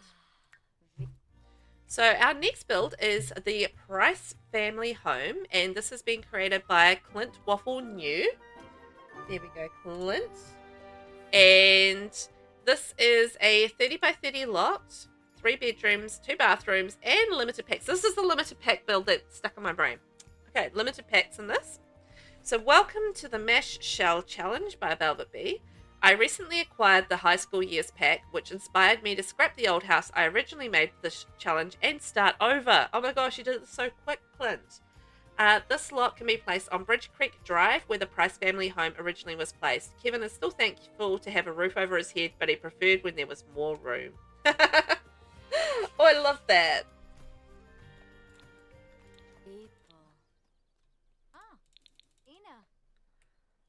Oh my gosh, look at that. Yeah, you guys, look at that landscaping, right? Lost, you're already loving the landscaping? Same here. I love the way that curves up to the house. That is so sweet. Not easy to do either. Really not easy to do, because anytime you're dealing with terrain manipulation and you're trying to get the Sims actually into a house like this, it's a lot of playing around and fiddling around just to make sure that you've got the right sort of smooth path going up to the house so the Sims can actually walk up there. So it takes a lot of talent just to get that terrain manipulation working in a way where Sims will actually walk up the hill. It's not easy. Not easy at all. Trust me, I've done it. And it's a lot of fiddling around. Just like, get the hill, smooth it. Get some Sims to try and walk up it. Smooth it. Try to get Sims to walk up it.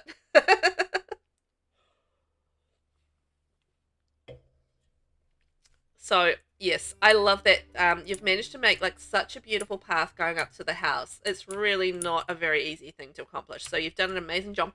And then add into that, you've got some beautiful landscaping coming up the side of the house. I love the way that those flower bushes and the lights kind of curve around with the path. That's gorgeous. Ooh, look at this. So pretty.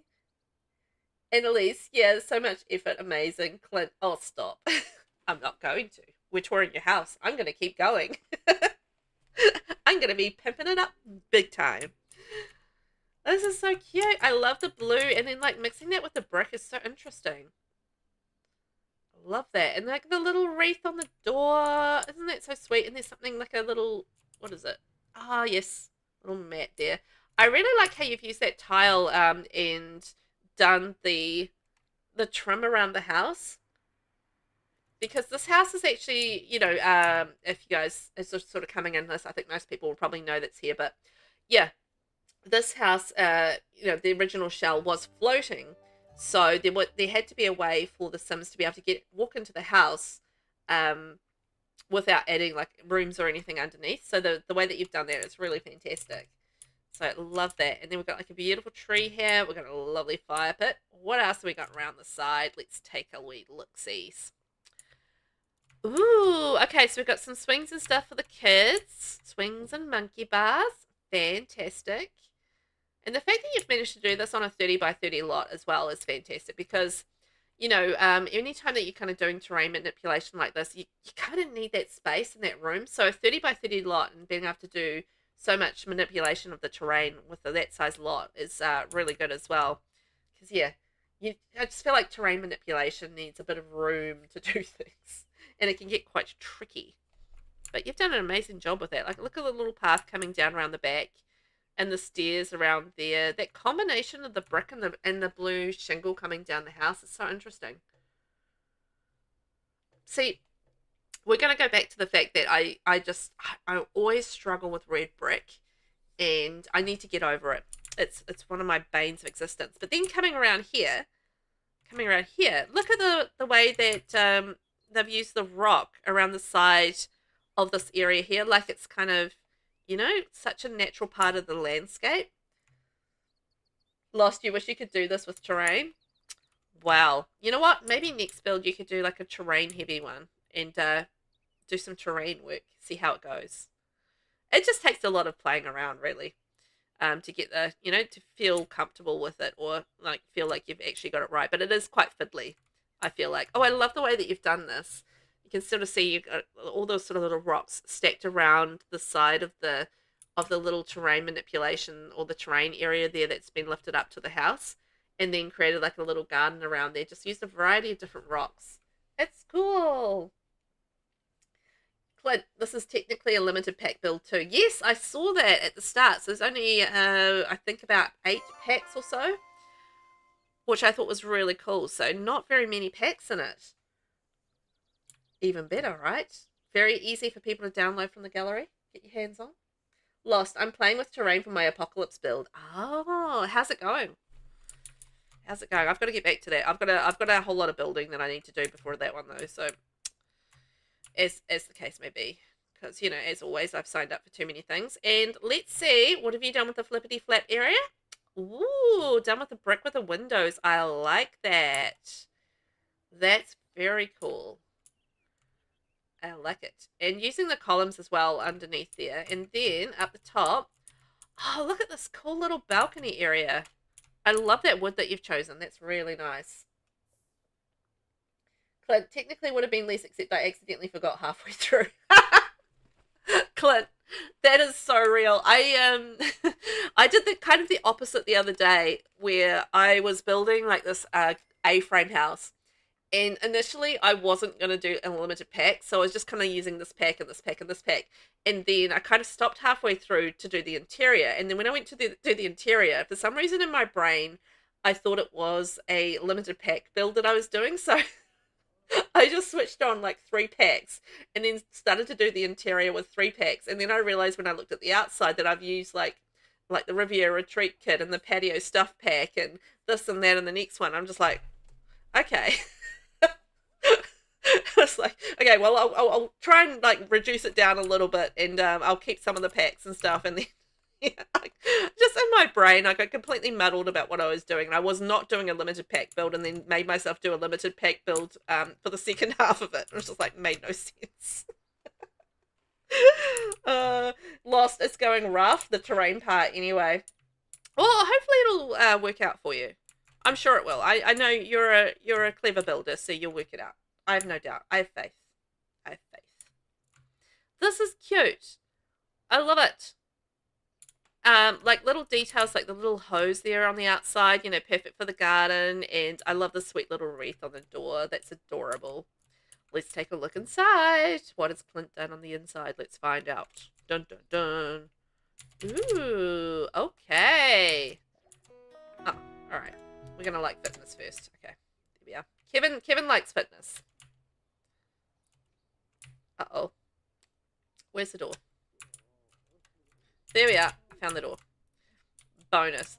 This, already, I can tell this looks like a lived-in family home. Like, there's quite a large family that lives here. So, you know, I want to see all these, like, little lived-in details. Lots of shoes around the door. I love the choice of this rug. This rug is gorgeous. BT dub. Light switches. Yes, fantastic detail. We've got our burglar alarm. We can set the thermostat. Make sure we've got the house warm. Perfect. All our graduation stuff. And then coming in there, hello to the family. Ooh, oh my, okay. Lots of details, hang on. Let's see. So, we've got a beautiful kind of... It's so funny how he matches this room. Like, he matches this room so perfectly. Like, the sort of the burgundy and purple and the brown all working together. But he's not watching the TV for some reason. He's got this big TV in front of him, and he's not using it. So that's weird. Like, if I've got a big TV in front of me, I want to be using it. Clint, because the parents are both teachers and they would need them. Oh, yeah, like the diplomas and stuff. There we are. That's a good detail.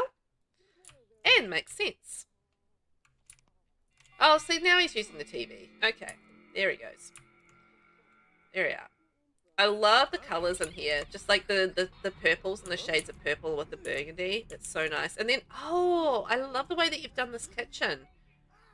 So you've got like a little breakfast bar area and you've used the counters, the upper counters there to create like a little divider and make it feel like a separate room. Even though you haven't used any sort of walls in there, you've really separated it out using those counters and everything in there. Ooh, that's cool. I like that. The way that you've done the hanging pans off that section as well just really creates that sense of division. Such a cool way to do that. I love it. Look at this cozy little kitchen. So you got this cozy kitchen, lots of little bits of clutter on here, and then the fridge. Got the oven, and then we've got like a little dining area. Oh, you're welcome. I think it's awesome. I love the way that you've done that. Probably stealing that idea. Not gonna lie. You're gonna steal the ideas. Don't worry about me. But I love that they're having their like lovely family time, and I feel like that's such a good way to create a division between the lounge and like the kitchen / dining area, but it's still open enough that you could communicate through it, you know. And I think that's such a thing that you kind of need in a large family home like this. But you know how hard it was not to use my clutter kits? You're addicted to them. Oh, I know. I know, because you have things like your kitchen clutter and your bathroom clutter and your everyday clutter, and it's just like, oh yeah. They have such good items in them, and to not use them, well done. Annalise, you love the clutter kits? Oh, yeah. They're so good, right? They're so good. Like the kitchen clutter kit. Oh, and then you get into like the sleek bathroom kit, and oh, so many different kits. I adore kits. Like, I think they're fantastic. I'm happy with all of the kits. Lost, you will have to pry the kits from your gold teeth hands. Right? Yes. Love all the kits. Love to have all the things. Like, they're just... I don't know. They're just like that extra kind of thing that you need in the game to really flesh it out and make it have the things that you want. Also, this bathroom is lovely. I love the black and the gold. And such a great swatch there. And we've got our shower and bath there. And, like, you know, it works so nicely. Look at this little corner here. You can see all the different colors. Yeah. That's lovely. Love it. Ravi, you love the kits as well. Yes, so do I. There's not many kits that I would probably go there on. The Party Essentials kit is probably one of the least favorite kits, but even saying that, there's so many items in there that well, not so many, but there's a few items in there that I absolutely love. Like, I love the lighting in there. The little fog machine is quite useful. And I like the record player, I think it is, as well. So there's like a few things in there that are decent. I just wish they hadn't used all that stupid balloon stuff sometimes, but I don't know. Sometimes you can use it for things. Annalise, I was very unsure about the kits when they first started coming out, but I think they're great little bits of content. It's really depleted my reliance on CC. You know what? That's exactly what I feel like kits do, is it just fleshes out the game in a way that means that you don't need things like, you know, don't need to rely on outside sources for, you know, that stuff in the game.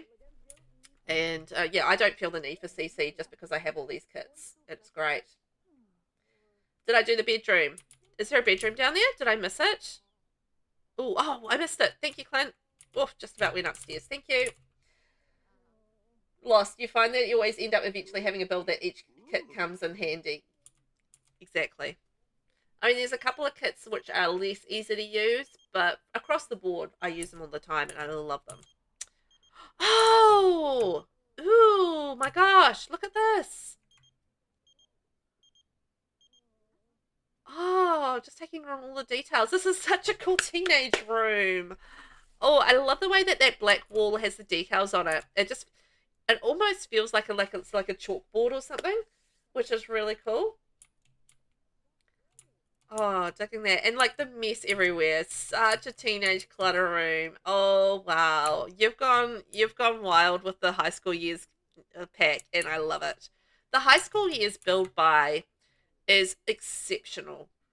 And I would recommend high school years if you're a builder because and actually as a CAS player, the build by and the CAS in high school years is exceptional.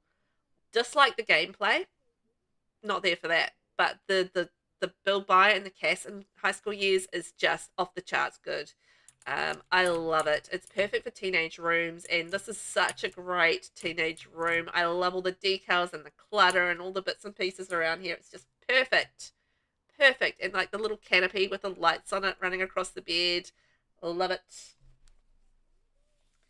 Lost. A few of the CAS kits don't excite you, but you're more of a builder. Yeah, I get that. I in saying that, I tend to use mainly CAS kits when I do CAS. If I'm doing CAS, I'll probably go into a lot of the CAS kits just because I do love them. I do really like them across the board. But yeah, some of the kits don't excite me that much with CAS, but I still use them. That was what you're going for? Oh yay! I'm so glad. And Elise, and the great thing about the kits also is that they only have a small amount, so there's not so much FOMO with the kits that don't interest you. Yeah, exactly. Exactly. Yeah. I mean, I think the kits are fantastic, and I'm excited for more. I hope we get more before the end of the year as well. But we've got to get Adventure Awaits first. It really is lovely. If you use high school years CAS and BB for nearly all my teens, just love it so much. Yes, I love it as well. And it works so well with the Pastel Pop kit. I find high school years and pastel pop just marry together so well because there's just so much pastel in both packs that it really does work so beautifully. Hello! Lost, you agree that when I do CAS, the kits do have all the good stuff? Yeah, exactly. And agreed, re high school and pastel pop, yes, they're working so well. So if you don't have the pastel pop kit and you have high school years, it's a kit that I think you would find really good for building with as a combination. Annalise, and I also love the ones they're doing with CC creators. Just a beautiful collab with the community and talented people. 100%. The CC, like the creator kits, are fantastic. Love them. Love them through and through. Also, speaking of things I love through and through, oh my gosh, I'm going to sell the movie rights, all right? We're going to make some money. We are talking a very cool space up here. We've got like, I can see the hints of the family, the family room and that sort of thing coming through here. The door instantly hints at a kid's room. And look at that, a kid's room. Yay. Oh, look at it. Oh, I love the way that you've done the toys up the top, Clint. That's so cool. Look at the cute little lineup of toys. And then the posters in by the bed. Oh, look at it. It's such a cool kid space. Love the choice of wallpaper as well. It's really funky in this room. Oh, nice job on the wardrobe. Like having the dresser underneath that is awesome. And the bed is fully functional. Oh, perfect. That's what I would hope for. Because they can... I mean, my kids, particularly my youngest, he loves to have soft toys all over his bed. So that's very reminiscent of what a kid does. Like they'll have their soft toys like kind of right along the side of their bed. Look, he's testing it out for us. And yeah, and then, you still crawl into bed with the soft toys, right beside you. And it still works. There we go. Perfect. That was perfect timing, Clint. Oh no, it's... Oh dear, but yeah, the kits, the kits, the creator kits are, I've been absolutely loving them. I feel like It feels like we get CC in the game with those because the styling is just, you know, even though it's Sims 4 stuff, it feels like CC Maxis Match is really what it does feel like. So, you know, we have this fabulous content, but it's also, you know, it's got some CC styling to it and, you know, some CC sensibility as well. So things kind of, you know, fit together so much better. And I feel like that collaboration is you know, I feel like it's helping the Sims in a big way because, you know, the direction of the game in terms of the CC, and not the CC, but the build buy particularly. I can't speak so much on the CAS because I'm not so well versed in that. But yeah, with the build buy, you know, what they've done is they've really started to be a lot more thoughtful about how things are brought together as a whole in a pack. And we're getting a lot more cohesion, I think, with our pack items because of that. And I feel like, you know, maybe working with the CC creators is going to be a positive from that perspective because I feel like CC creators really do have that sense of cohesion that was missing for a long time in The Sims. So, yeah, I love it. Ravi, thank you for being here. Enjoy your sleep, and I will catch you later. Yeah, and this will be up on the tube with some timestamps on it a bit later. So, yeah, thank you for being here, and I loved your build. Thank you for taking part. Clint, are we finished the ad break yet? I hope we are. I hope we are. I love this room. I think it's super cute. All the little details, like the little soccer ball lamp there, is such a little kid's room. And the fact that it's got like 3 kids in this room, perfect. Because it's a large family, so, you know, and it's not the largest of shells. So, you know, you kind of have to cram them in there a little bit. But you've done it in a way where it doesn't feel crammed. Like, you know, you got the little dividers and, you know, you can tell each of the kids have their little spaces, which I think is really cool. Love it. And then coming out here. So this takes us out to our balcony. So we saw that there. We've got like some card table and we've got the telescope. So we can look at the stars. Isn't that beautiful? And then coming in here. What have we got in this room? This should be... Ooh, is this the parents' room? This looks like the parents' room. I love the green and the purple. It's so pretty together. And then we've got like the blues and the creams. Absolutely lovely. I love your choice of your wallpapers in here. Just adds like a little touch of brightness and decoration to the room. Master bedroom with ensuite. Perfect. That's what I thought it was. So I thought master bedroom, and then I could see the door there. So I was thinking, probably an ensuite. And isn't it lovely, Vinny? I think it's gorgeous. And I like all the details here with the clutter. And I can already tell that you've had so much fun with the high school years kit, high school years pack. Everything's a kit to me. With this, because, you know, you've got all of this fabulous high school years. Like, how good are the high school years beds, though? Like, the high school years beds are just, mwah, so good.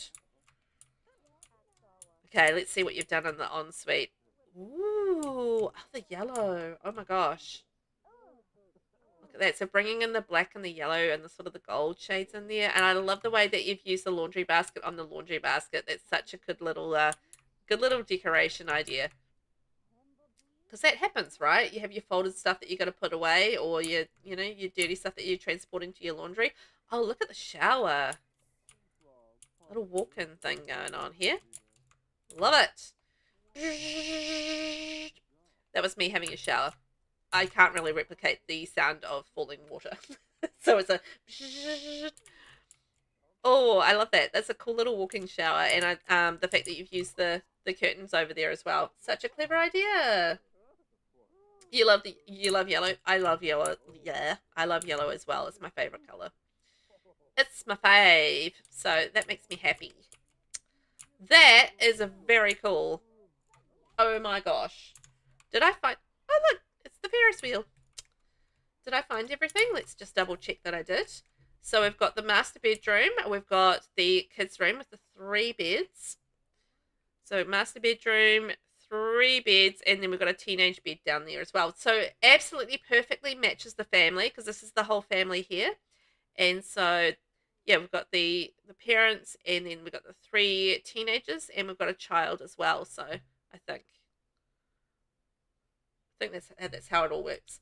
And then, you know, teenage room there. So that, I imagine that's for Savannah, right? And then all the boys are up in this bedroom up here. That makes sense. So good.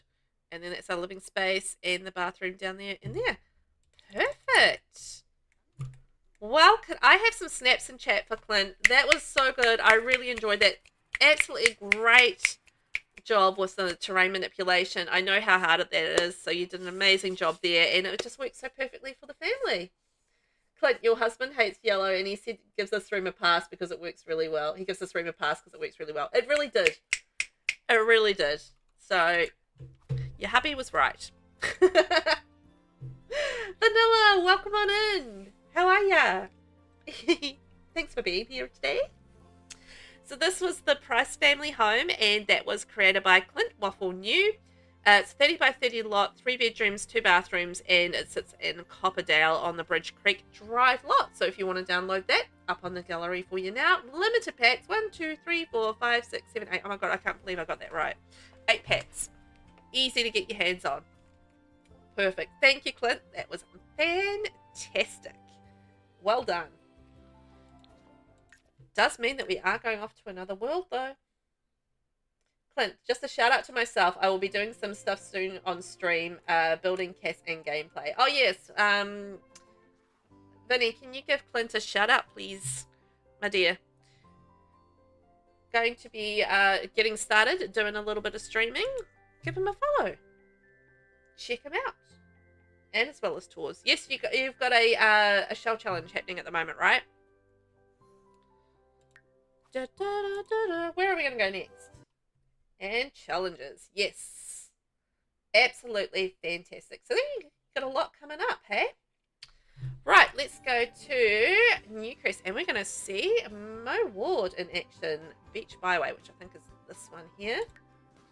From what I remember. If I've remembered correctly.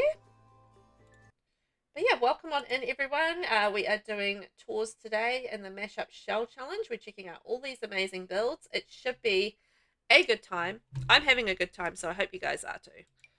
Getting so inspired for building and coming up with some different things that I want to build. So, oh, it's just like, you know, I get so overwhelmed though, just wanting to do all of the things at once. And obviously I can't because I'm, you know, in the middle of streaming, so... I can't just stop and go building. Probably. Maybe. I think we want to check out the rest of the builds though, don't we? I would say.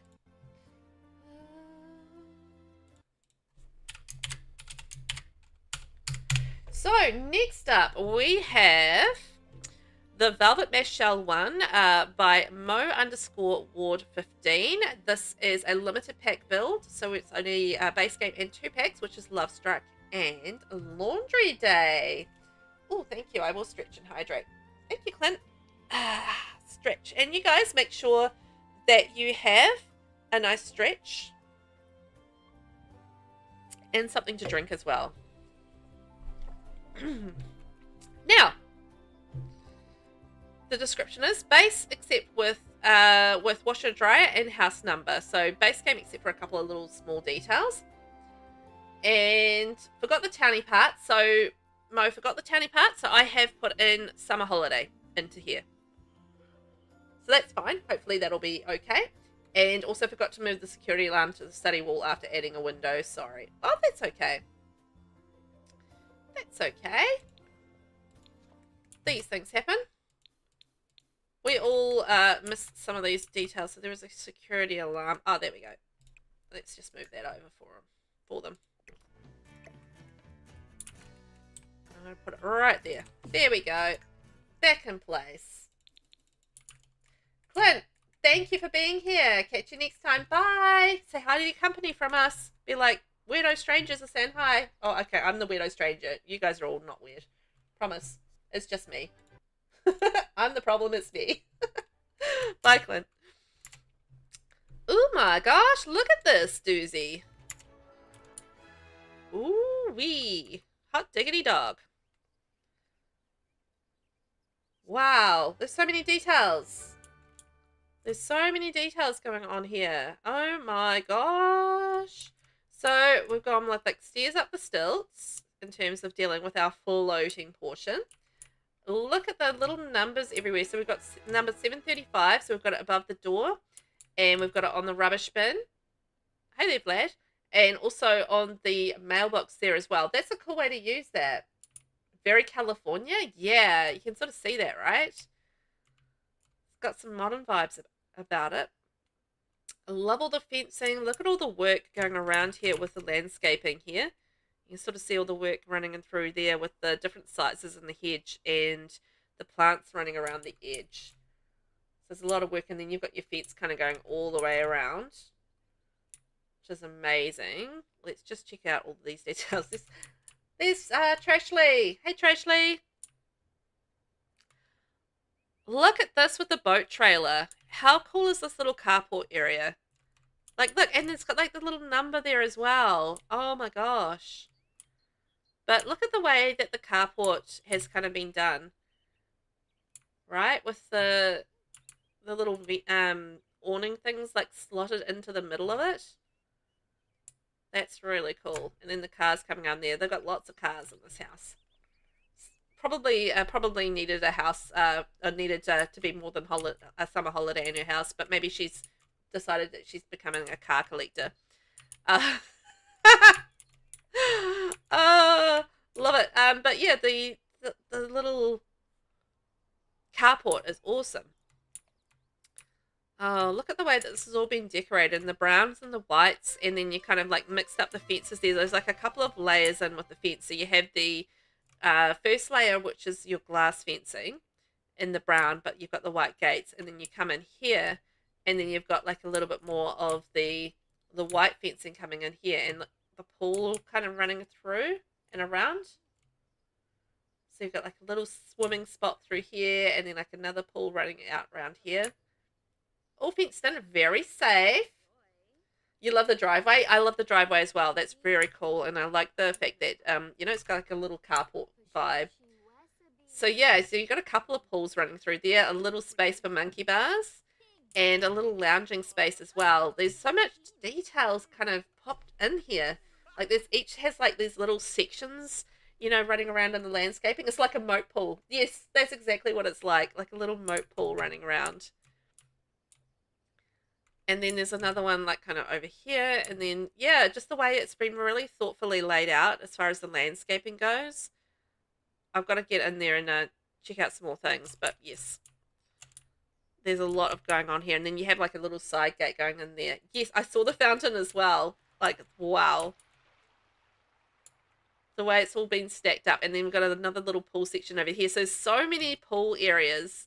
You're definitely going to enjoy swimming in this. And then you got the landscaping in behind it. So you got the pools wrapping around. You've got fences, pools, fences, landscaping. It's got layer. And yes, the fountain. So what they've done is they've stacked up the base game fountain, that 3-layer fountain, and then added in the base game vase over top of it. So they've kind of stacked that up on those 2 different levels and used a couple of different colors in there. So yeah, they've made that whole fountain themselves out of just combining a couple of items, which is pretty cool. I think it's a really beautiful, colorful way of bringing a bit of color to a fountain, which is amazing. And then there's another thing that I just noticed as well, is also with the way that they've combined the 2 colors of these fountains too. So, you got a couple of different colors coming out. The red and the green, not the red and green, the red and the yellow together, to create like a different look in the fountains too. And then we've got the fish coming in for the fountain. So it's like little pathways through here. It's like a whole fountain area, all stacked up with the landscaping running around. Like, look at all the fountains and the landscaping, and yeah, just like the paving and how the paths all work around here. It's like this beautiful under the house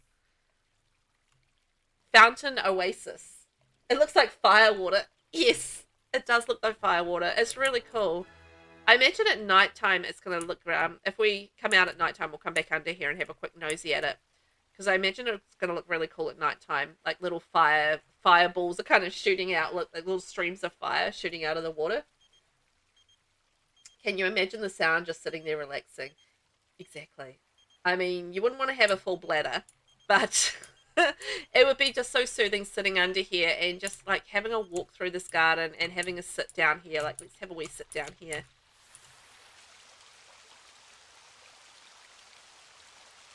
I mean, isn't that gorgeous? Listening to the water just like tinkling away. And then we've got like a little chest set and everything like that. Like, it's so beautiful under here.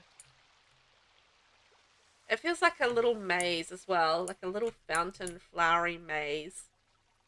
And then we've got like the little bird feeder or bird bath over there. Which flowers are those?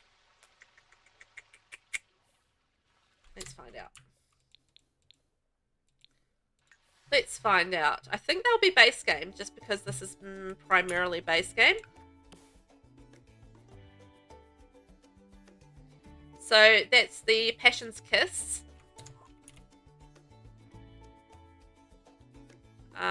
And a bit of lavender. So yeah, Passion's Kiss and lavender. So it's like different swatches in the same flower bush there. And base game. There we go. Passion's Kiss, base game in a few different swatches. Because this is only, this is limited pack, so it's Laundry Day, which is the washer and dryer, it's Love Struck, which is the numbers, and then everything else is base game. Pretty amazing, right? Such a cool build. It doesn't look like it's just base game, primarily. So that's got to be saying something. I feel like, and look at all the works with the spandrels and the corbels around here.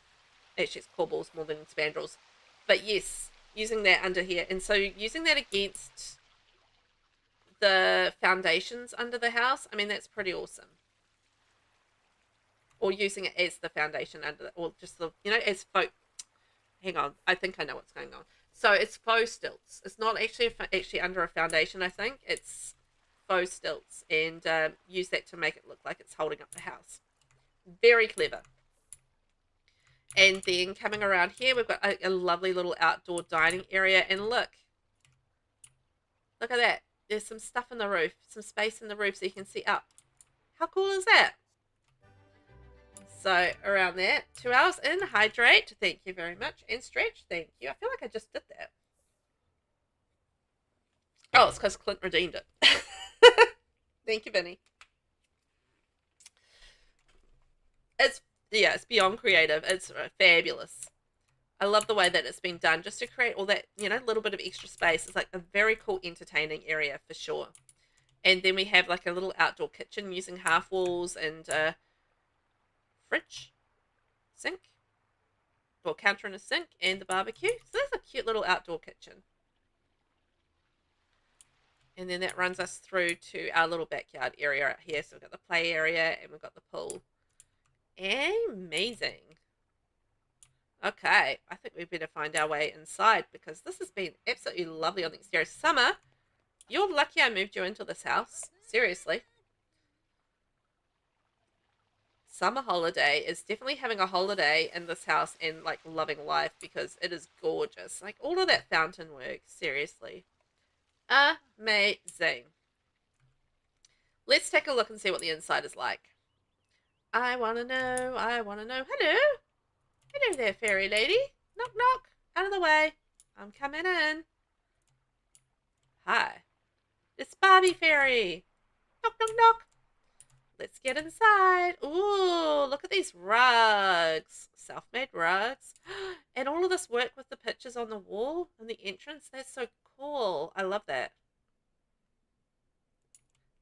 Okay, we've got the thingy area, coat hanger, and then the burglar alarm, light switches running in through here. I love the use of the glass inside as well. Look at the glass walls inside. That's cool. Okay, let's have a look in our first room. What's in here? Also, the grey is a nice neutral backdrop or background kind of colour is excellent because then that sort of that means that the bright colours really pop with this. And we've got lots of clutter here on the desk. Perfect. Lots of little details. It's I don't know about you guys, but whenever I'm doing a base game only build, that's probably one of the few things that I really miss is having a range of clutter, rugs, and pictures on the wall. Otherwise, I feel like, you know, most of the stuff is pretty good in base game where you can, you know, have a good amount of variety. But yeah, those are the three things that I primarily miss when I'm doing a base game build. And I feel like that's probably the area where base game really does need like that little touch of something else is, you know, some decent pictures, some good rugs, and, you know, just even like one rug that has a whole lot of swatches and one picture that has a whole lot of swatches, and maybe three clutter items that have a whole lot of swatches. That's all I need. And that would make such a big difference to base game building. It really would. But, you know, with events and stuff like that, I mean, you never know what you're kind of going to get as we go along. You love this so much, Vinny? Yeah. I am digging it. I love these decals on the wall. It's such a cool little detail going upstairs. And I love this big, wide, open staircase coming up here. And then the little lights going up the stairs as well. You can see them going up there. Now, before I go down that way, there is a door. I just saw it open out the corner of my eye.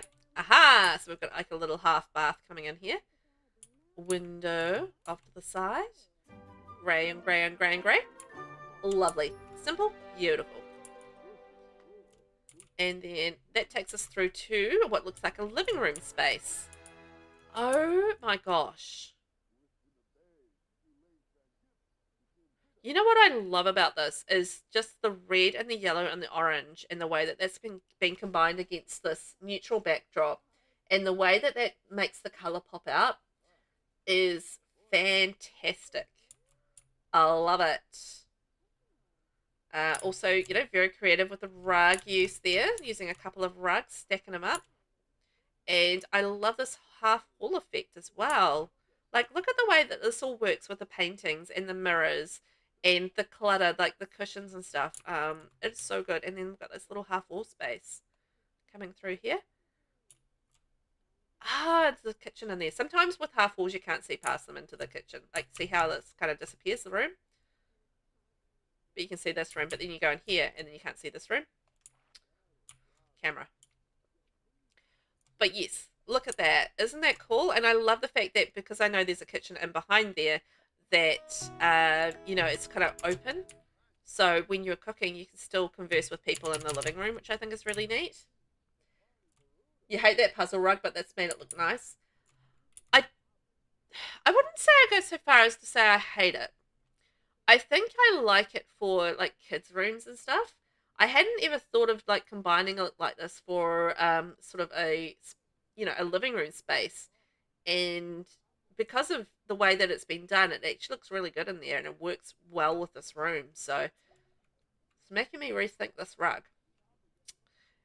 And then you sort of have this space here with the reds and the oranges and the yellows, and then that takes you through to this dining space. And I love the fact that we've got the red frames there and the red rug underneath that, and then the pops of the yellow and the orange coming through as well with the planters and the plants on the table and stuff. So that's gorgeous. And again, I just really like the use of the clear walls through here too. So loving it.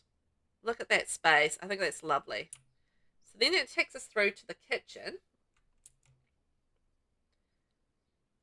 Going through here. And again, with the red and the yellow coming through, what a creative way with a rug. So again, just using different rugs to stack on top of each other just to create that different look there. So creative. It's awesome. It's just like a long little thin kitchen, but it feels reasonably spacious because we've got that open space through the living room there. But I love the fact of that little list there. That's so cute. I love the fact that it's all sort of the reds, the oranges, and the yellows all coming throughout the build as that, you know, contrast color and that little pop of brightness. Fridge down the end. That's so good. Okay, I think that's everything downstairs. Let's take a wee look upstairs. See what we've got there. So we've got a beautiful bookcase, and again, look at this creative rug creation. Does this make you want to like play around with rugs and see how you can get more creative with rugs? I feel like I need to be more creative with rugs. Oh look, and we've got the staircase coming up the side here, so you can have access up to the upstairs level if you want to as well. So that it goes up there, and then we go through here. Oh, little bathroom area. I feel like this may be like more of a kid's bathroom perhaps, but let's see. Maybe, I don't know. It's hard to know. But I feel like, I don't know, just the bright rugs themselves kind of make me think maybe a little bit more of a younger sort of kid's bathroom perhaps, or a teen like kind of style, but maybe I'm wrong on that. And then coming in here, this is the laundry, wash and dryer, again bringing in the oranges and the yellows and the reds into that space. So I love how that's been consistent throughout this build, so that's really good. Again with the rugs, it must have been just taken enough time with the rugs themselves to create all these, like, you know, individual rugs. Oh my gosh, look at this. Yeah, I love the colors. Look at the flooring. Like, look at the flooring. Can you guys see the flooring? So that's all been hand done because that's 3 different types of flooring down there, all mixed up to just to create like an individual style carpet that works so perfectly with this room, with the greens, the magentas, and the whites. Yeah, the colors in the flooring. Yep. So, you know, that's using using different sort of a checkered effect with the 2 different types of flooring, and then bringing the white with it using the quarter tile technique. So, you know, that's pretty awesome. Very, very creative. And yeah, just bringing in sort of the purples and the pinks and the teals, and just creating like this really cohesive look for this room. It's bright and it just looks absolutely perfect for a kid's room. Absolutely perfect for one. You know, and that's all base game. So, you know, it's amazing what you can do with base game when you put your mind to it. Like, base game only builders just blow my mind sometimes with some of the things that they come up with.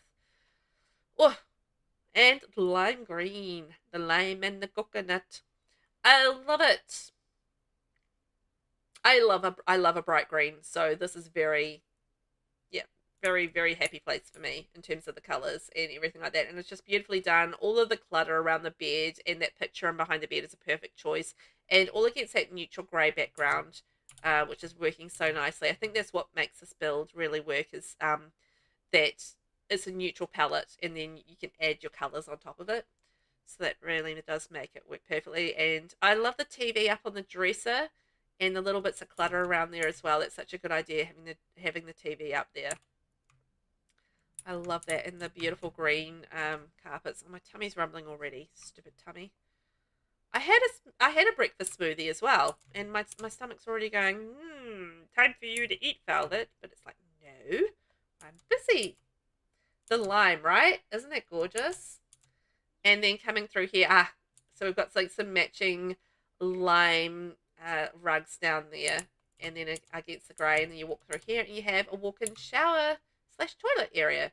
So, you know, you've got like a separate space if you want to wash your hands or have a glass of water, I guess. If you want to do that, because I notice Sims like to do that in the bathrooms a lot. Is like go in and have a nice glass of water, as they do. Oh, while we're at night time, actually, let's just flick down here. All the way down, going down, and let's see. I want to see the fire spurts. Oh yeah, yeah. Look at the fire spurts down there. Spurts of fire. I knew they were going to be pretty at night time. Fire spurts. That's cool, hey? Let me just check that we found everything. But that was awesome. Very creative building. Lots of different, you know, custom things, which is really cool. So we've got bathroom, bedroom. Perfect. And then this is our study space, living space, hall space, kitchen space. Brilliant. Snaps in the chat for Mo_Ward15. And that was a limited pack build, Velvet Mashell 1 by Mo_Ward15, 30 by 20 lot, 2 bedrooms, 3 bathrooms. Well done. That was amazing. Thank you for that. Great stuff. Love it. It's very pretty, very modern, and very creative. Oh my gosh. Okay, off to the world. We're going to go, actually there's another build in Newcrest. Okay, Best Boy Gamer 26. We'll go to their build next. Right next door. So we've got 4 builds left to tour. So we're doing really well. Very exciting, and we've seen some amazing, amazing builds. And I think we've got some more in Evergreen Harbour as well, which is going to be cool. We saw Nissa's build in there yesterday, and yeah, I've got a couple more in there today. Mateo! There we go. Alright, Heatwave, up we go, and what are we, time-wise?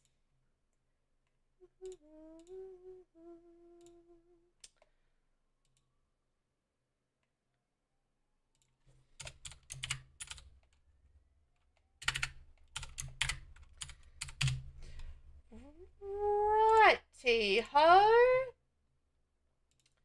Whoops.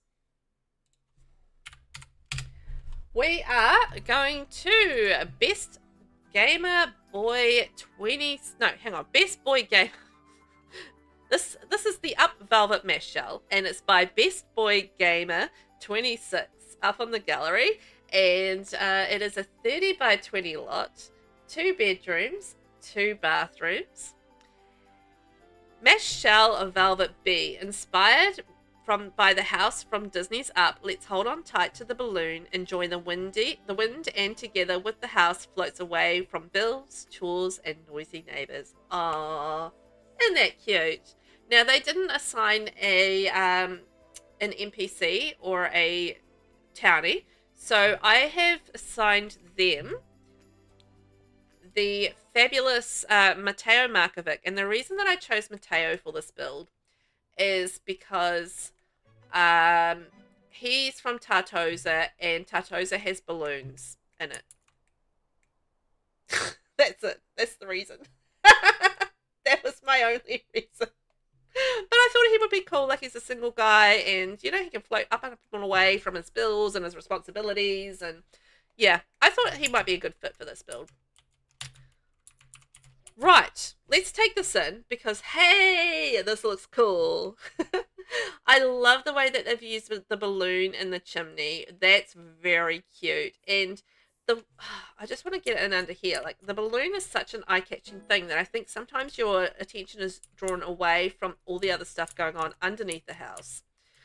I love the fact that you've kind of got like a broken pathway into the house kind of floating in the air, and it's like a little bit of a construction zone underneath the house. Like, that's really cool. And it's like kind of run down and everything like that. Like, it feels like either the house is kind of taken off and away, and this is kind of the debris that's left under the house, or it's about to kind of just rest down into this like a forgotten lot. So it could be either of those things.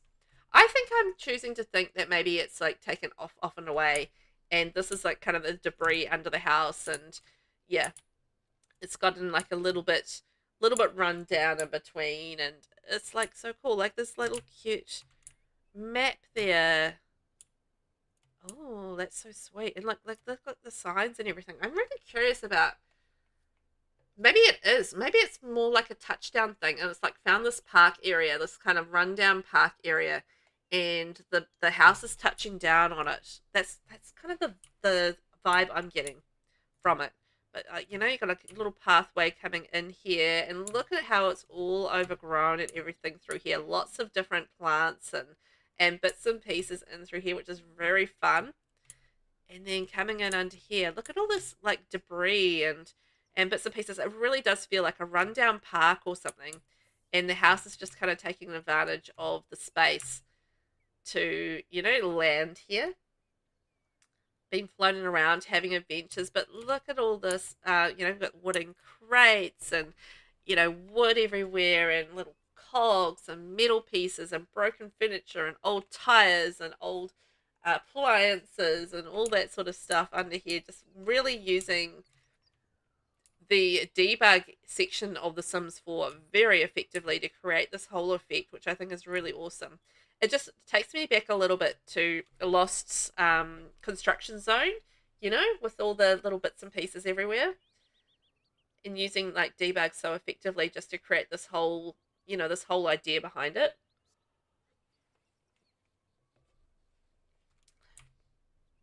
Because then you sort of get around to this area here, right?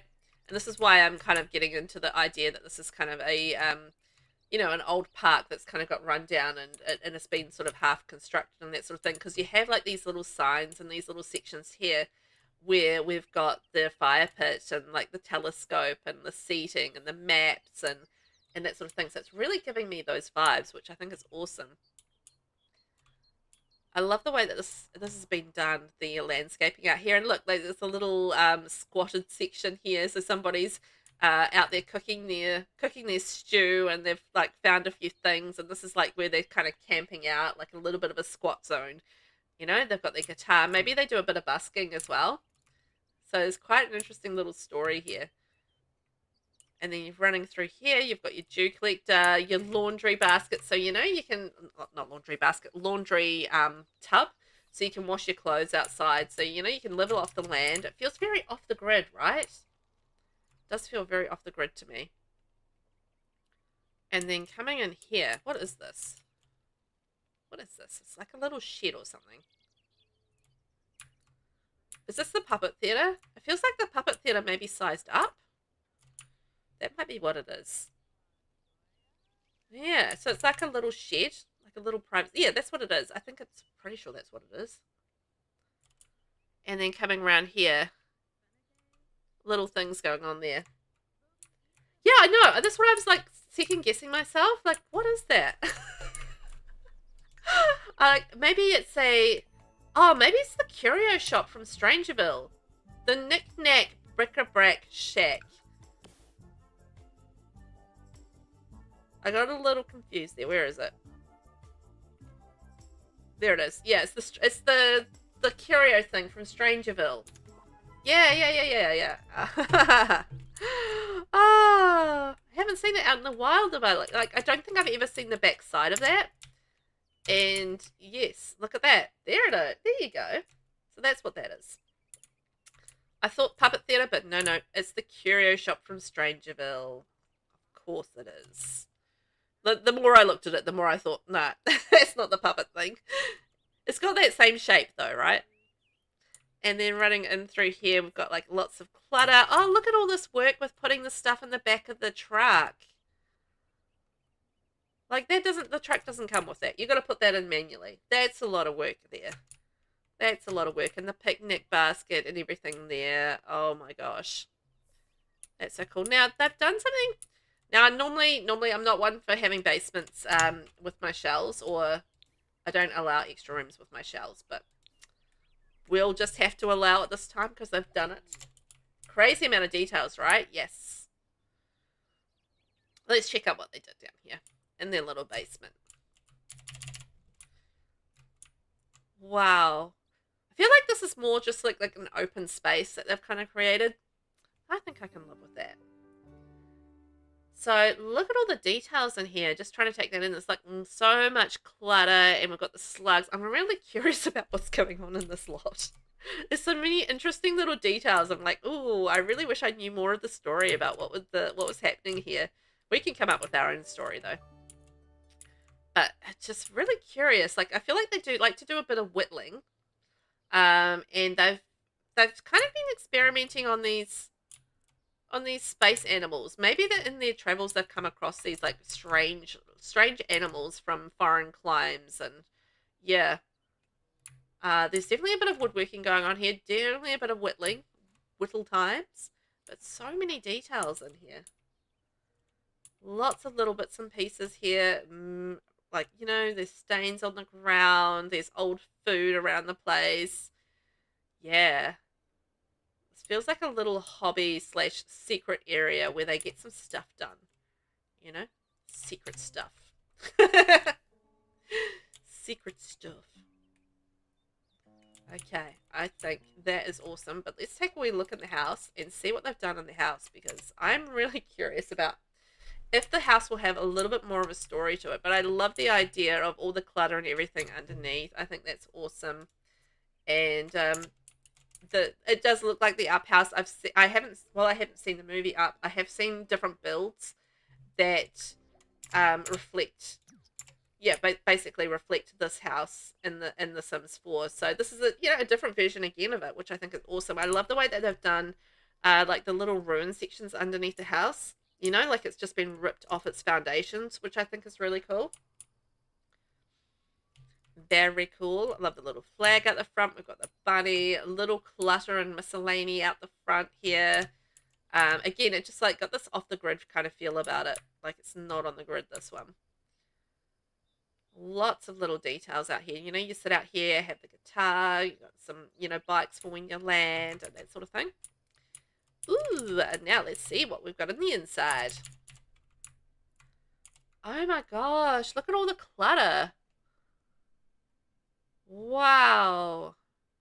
This feels so cozy. Look at all the clutter in here. Oh my gosh. Fireplace. We've got like books and plants and pictures and all sorts of things everywhere. Lots of trophies. Things all over the place. Love it. Little certificates and bits and pieces everywhere. It feels very lived in and very cozy, for sure. Love all these little details, the fireplace. It just, yeah, it feels so homey. And look, even around on this corner, we've got like picnic stuff and bits and pieces around here. Lots of pictures on the wall.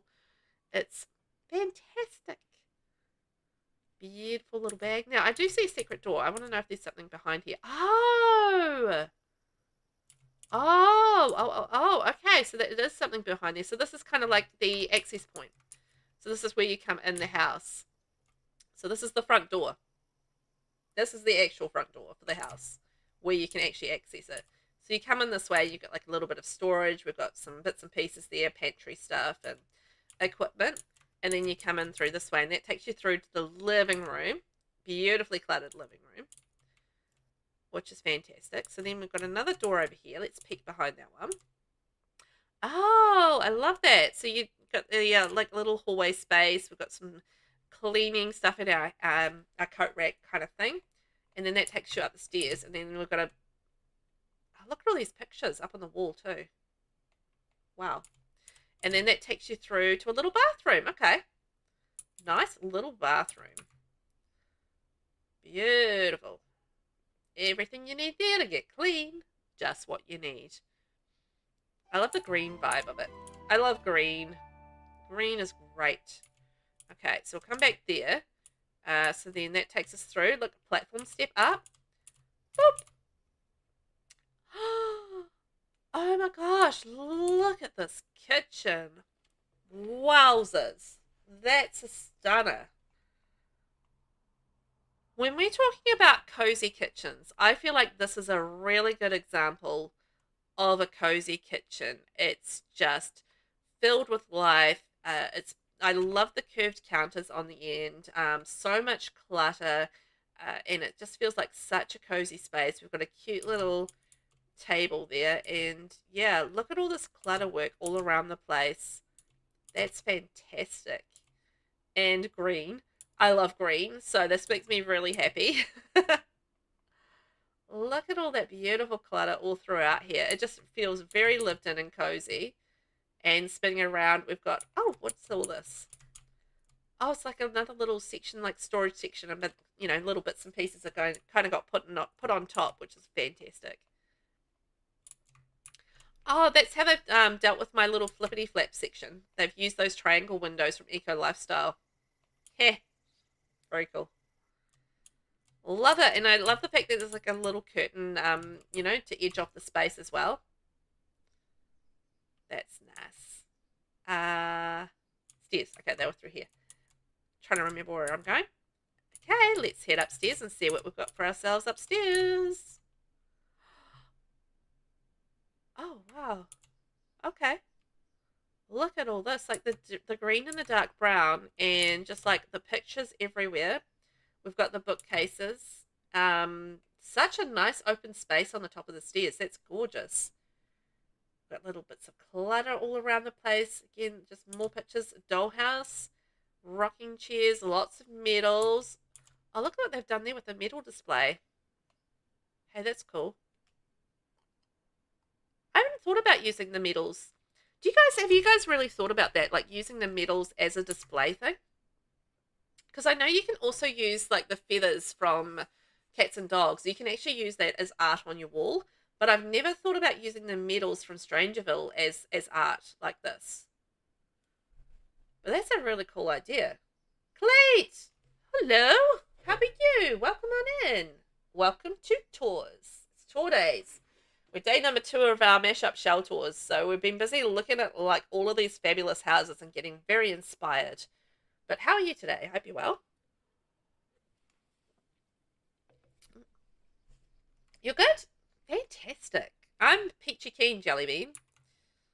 I'm having a very good day. I'm very inspired. I just want to go and build lots of things, and I don't have the time, and I wish I did have the time to just like sit there and build for like 8 hours straight like a lunatic and just like get all of these ideas out of my system.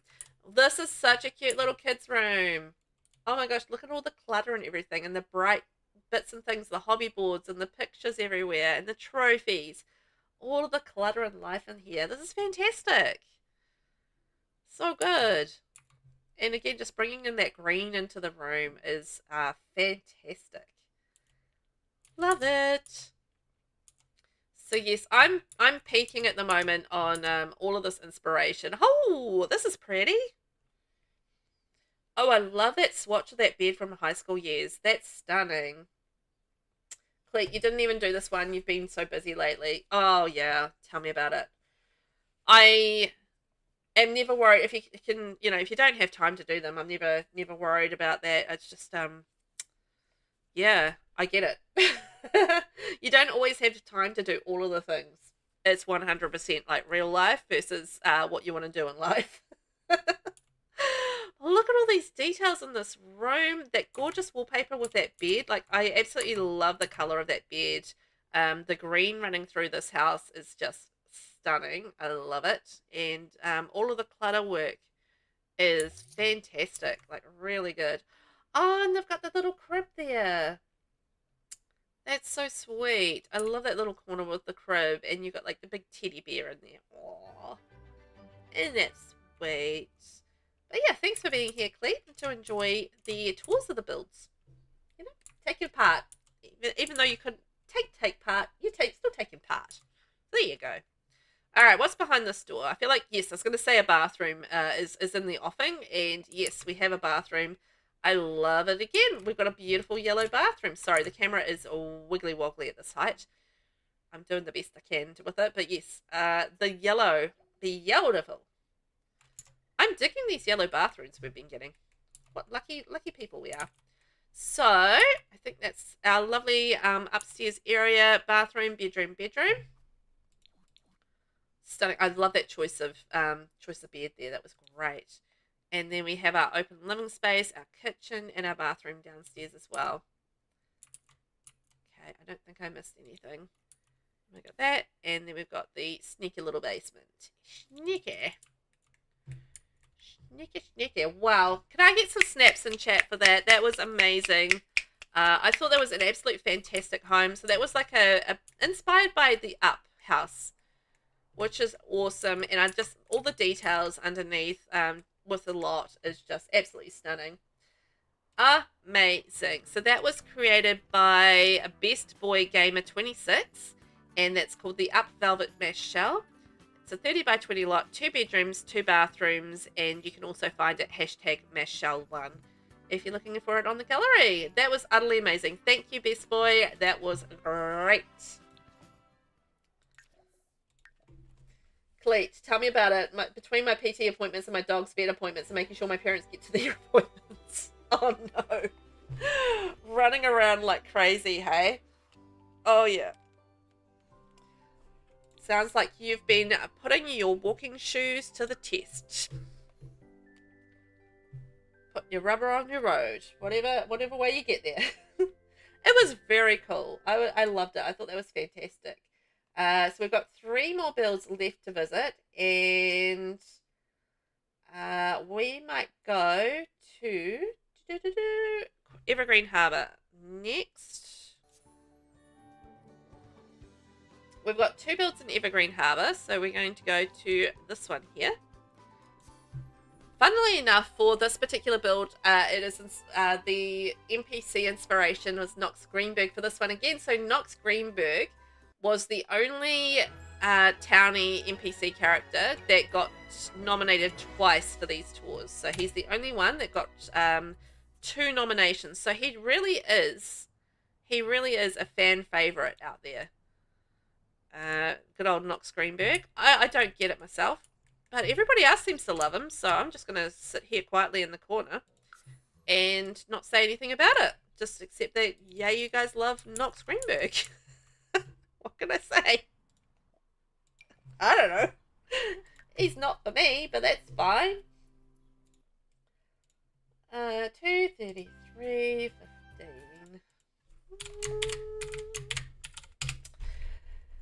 Next up, we have a build that was created by Queen Gem 1209, and this is called the Container Yard.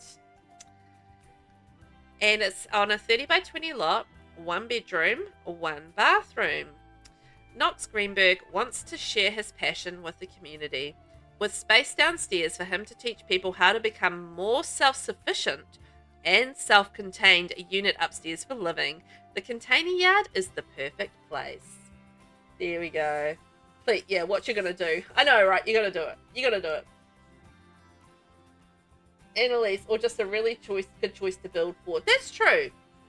Knox might have been like a really good choice for this particular shell, in terms of being an inspiration. So, yeah, that's a good point, Annalise. That's a good point. Just gotta wait for that light to come out. Oh, you're sad about your birthday. I'm sorry.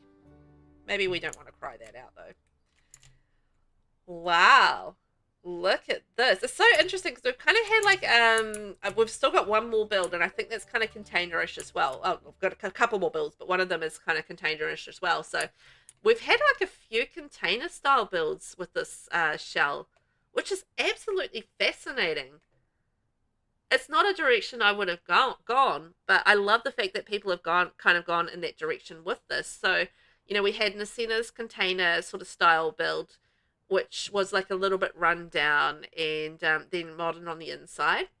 And then we had Lost Time Machines, sort of more construction zone container sort of style. So it wasn't like a container shipyard or anything, but it was like a, you know, a bit of a construction zone with a crane.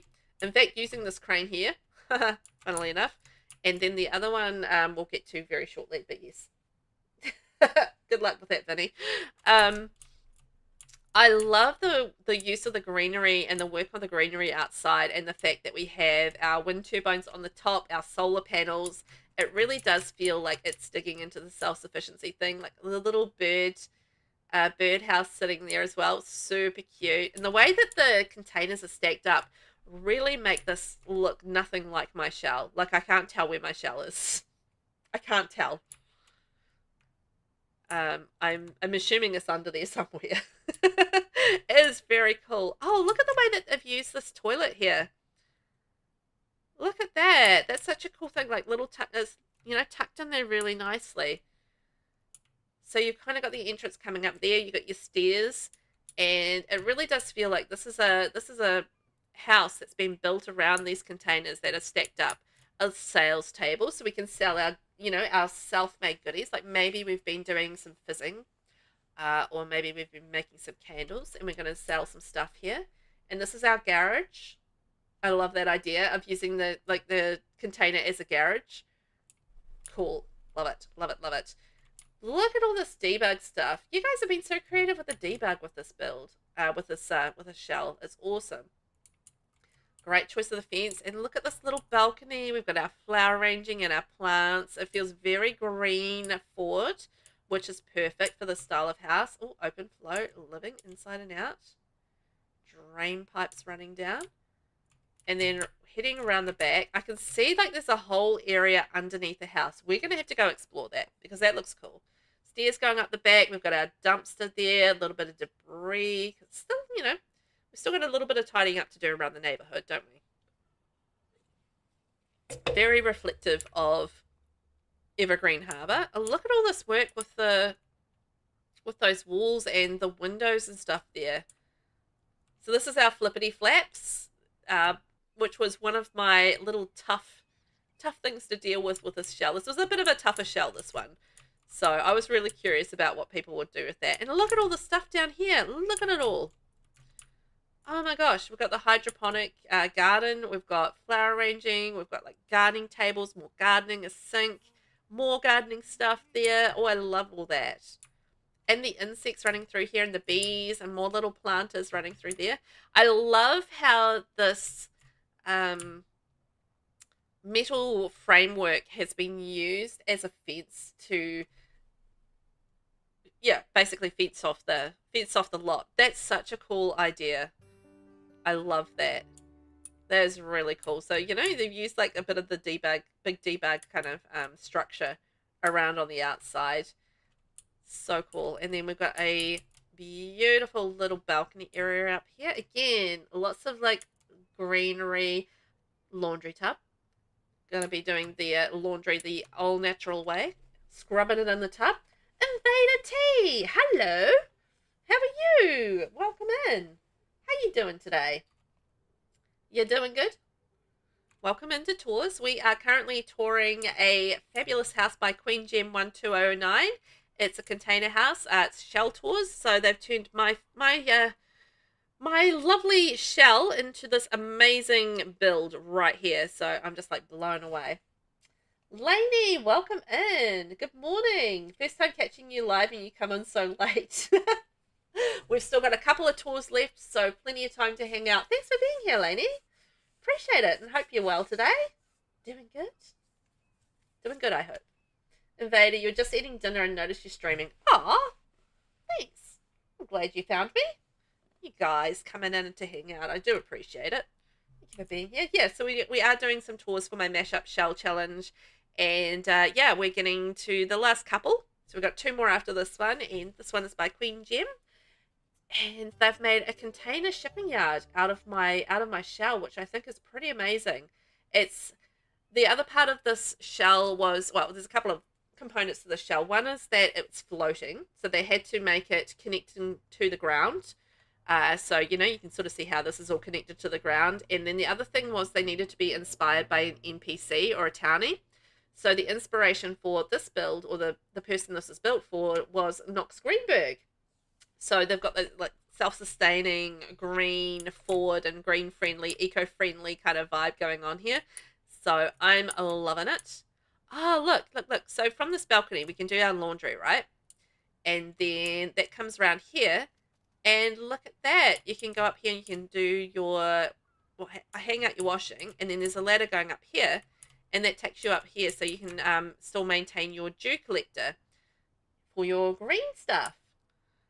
Which is amazing. I love that little detail. Like, you know, you can kind of go up and up and up the build. And there's like little functional areas everywhere, which I think is awesome. Love that. So how they've done that is they've obviously put like a little bit, you know, platform on top of the containers and made the, you know, the flooring match the container that's underneath. Very clever. Very clever building. And then running around the side, we've got like, you know, a little bit of rubbish. We've got our letterbox down there. Hello, letterbox. And going through there. Lainey, it's 7:30 a.m. in Perth, so this is my breakfast show this morning. This is a stunning build. You're in Perth, Lainey. My brother used to live in Perth. That's awesome. I've been to Perth a few times, and Perth is a lovely city. Too hot for me, but also I love it. Oh, look, bike under the stairs. I also love the fencing chosen for around the bottom of the stairs. Such a clever idea. It works so perfectly with this build. But yes, I've been to Perth a few times and absolutely love it there. I've always gone to Rottnest Island whenever I've gone because I love doing the tourist thing and going to see the quokkas. But yeah, good morning over in Perth. I'm glad I can ease you into your day. Ease you into your day. Let's see what's under there. What do we got going on? So this is kind of like the fix it up area. So it's still a little bit rubbishy. There's a little bit of fixing up to do under here. But we've got like our little debris, little bits and pieces. We've got our gardening stuff, another sink there, just to, you know, to wash up after we've been doing our things. Oh, of course, this is our recycling, fizzing, fabrication area. Fantastic. This is a great little hobby spot, so he can get in here and do all his little bits and pieces. So he can do his recycling. He's got his generator, his fabricator, his water thingy, and his fizzing station as well. This is great. I feel like this would be super functional. You could do like quite a lot of things in here to really live a self-sustaining eco sort of lifestyle. So look at that. Isn't that fantastic? Really cool concept to turn my you know, my little shell into. I think it's lovely. Let's go take a wee look inside and see what we've got on the inside, because this is looking fantastic. I love all the building skill. Queen Gem is a very talented builder, and quite often takes part in my shell challenges and always has something amazing to complete with it. Ooh, look at this door. That's a cool choice. And it's extremely... Knox Greenberg is visiting Knox Greenberg. Last time we were at Knox's house, this exact same thing happened. And because we've had Knox twice now in these tours, and then last time we visited Knox, Knox came and visited Knox, and it was like a Knox Greenberg meets Knox Greenberg thing. And I realized that I've said Knox Greenberg way too much in this period, but it's what it is. Knox is meeting Knox. Look, we're going to get him out of the house. Where is he? I don't even know where he is, but he's going to come out and say hi. There he is. Look, there he is. He's hugging this rubbish, and he's got like Knox in behind him. He can learn about the green voting. There we go. Knox meeting Knox. Brilliant. Hey, Knoxy. Knox will say hi to Knox. Oh my gosh. Oh, wow. Okay, hang on. What's going on here? So, we have a gorgeous green entranceway. I mean, that's perfect for Noxie. And then coming in through here, I don't even know what this is. Hang on a moment. Just going to pause and get distracted for a second. Just bear with me while I... Geometric perfection. Oh, what is that from? From City Living. I've never used this ever in builds. That's really funky. Oh, I'm going to find a reason to use that in a build somewhere, because that's really cool. I've never ever used that from City Living. I feel like I underutilize the City Living pack a lot. There's some really cool, interesting things in there, and I really do feel like I underutilize it. So shame on me. This feels like a learning space, like an art space. Like he has people over here, and he does like creative like art classes or something like that. You know, you can do candle making, you can do woodworking, you can do art, and you know, you can bring your kids and that sort of thing with it as well. That's cool. Lainey, you love Rottnest Island. Perth is great. It's just a bit quiet sometimes. The wall art from City Living is so clever. It really is. I need to pay more attention to it. I really do. I think I live in a smaller town, so I mean I used to live in Auckland, which is, you know, more sort of on par with Perth. But yes, I'm more of a smaller town person, so I appreciate the quiet. But it depends on your point of view. I know people love the city as well and having like a little bit more to do. So yeah, it kind of depends on your point of view. But for me, you know, going to a city and being able to do a few things in the city is more than enough for me. I'm a quieter person, I guess. But I've done the whole big city thing as well. I lived in Auckland for like 15 years or something like that. So yeah, I've done all that stuff. Now I'm ready for like the quieter life. Oh, such an old lady statement. I love this little garden area. Look at the way that blue works together with the wallpaper, the blue rug and the wallpaper. It's just so gorgeous.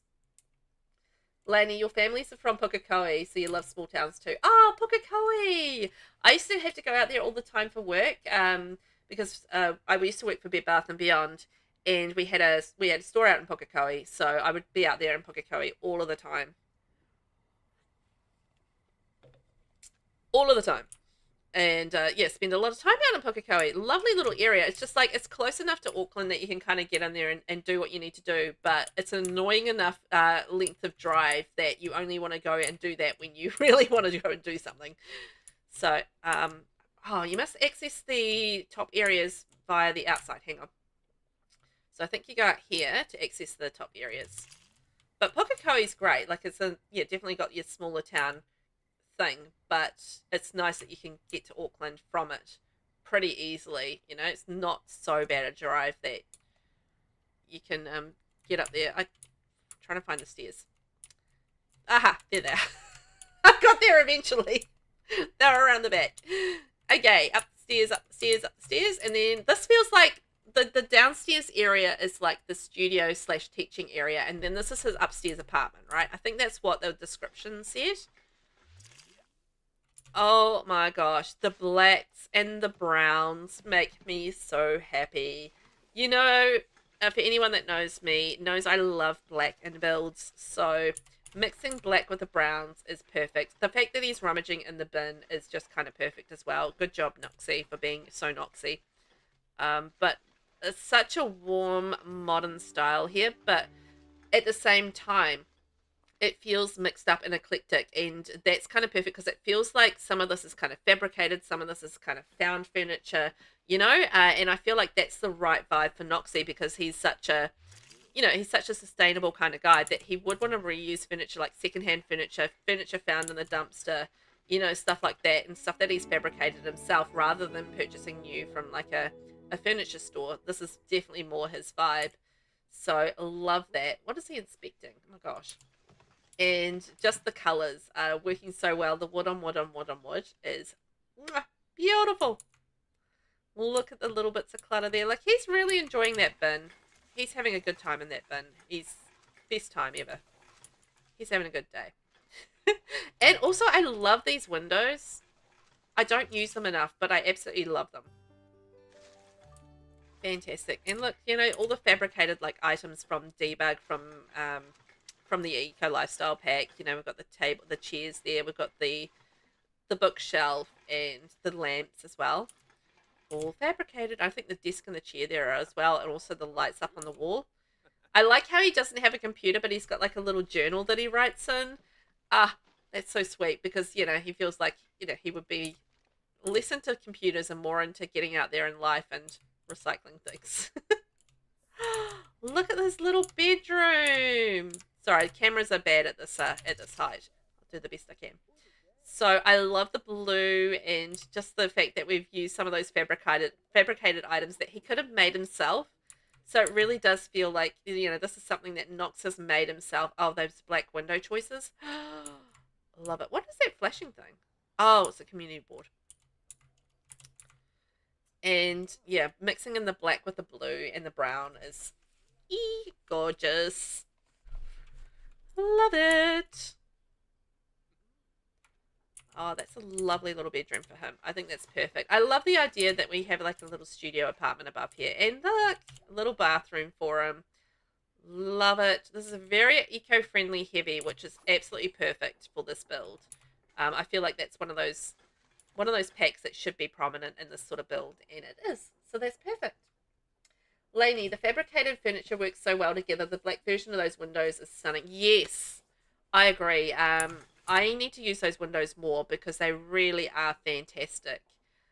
They've kind of been on my radar lately, so I've used them like I think in a couple of builds. But yeah, the black version is just so good. I mean, imagine those black windows in a modern home. It's like a super modern home. I can absolutely picture it. What a gorgeous, gorgeous house. I loved it. Let's just double check that I found everything. So this is our little Noxie studio apartment up here. And then this is like the maker space. And then we have his other little maker space underneath that, all using those containers and everything. That was absolutely amazing. I loved it through and through. Perfect house for Nox Greenberg. Can we get some snaps in chat? That was amazing. Snaps for Queen Gem 1209. So good. Loved it through and through. That was perfect for Noxie. And if you'd like to download that, that is the container yard up on the gallery, and it's by Queen Gem 1209, 30 by 20 lot, 1 bedroom, 1 bathroom. So he has like a little space downstairs for him to teach people how to become more self-sufficient, and then his container, and it has space for living upstairs. So well done. That was amazing. I loved it.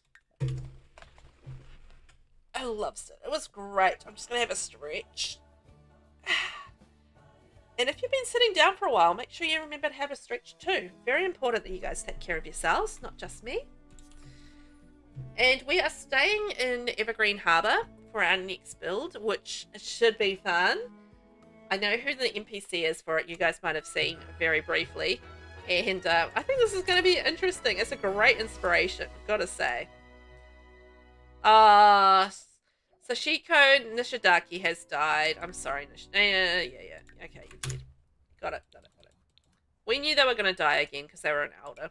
It was always going to happen because I'm busy fast-forwarding time because of lighting. Yes, it's going to be fun. Right, what do we got? 253, 25.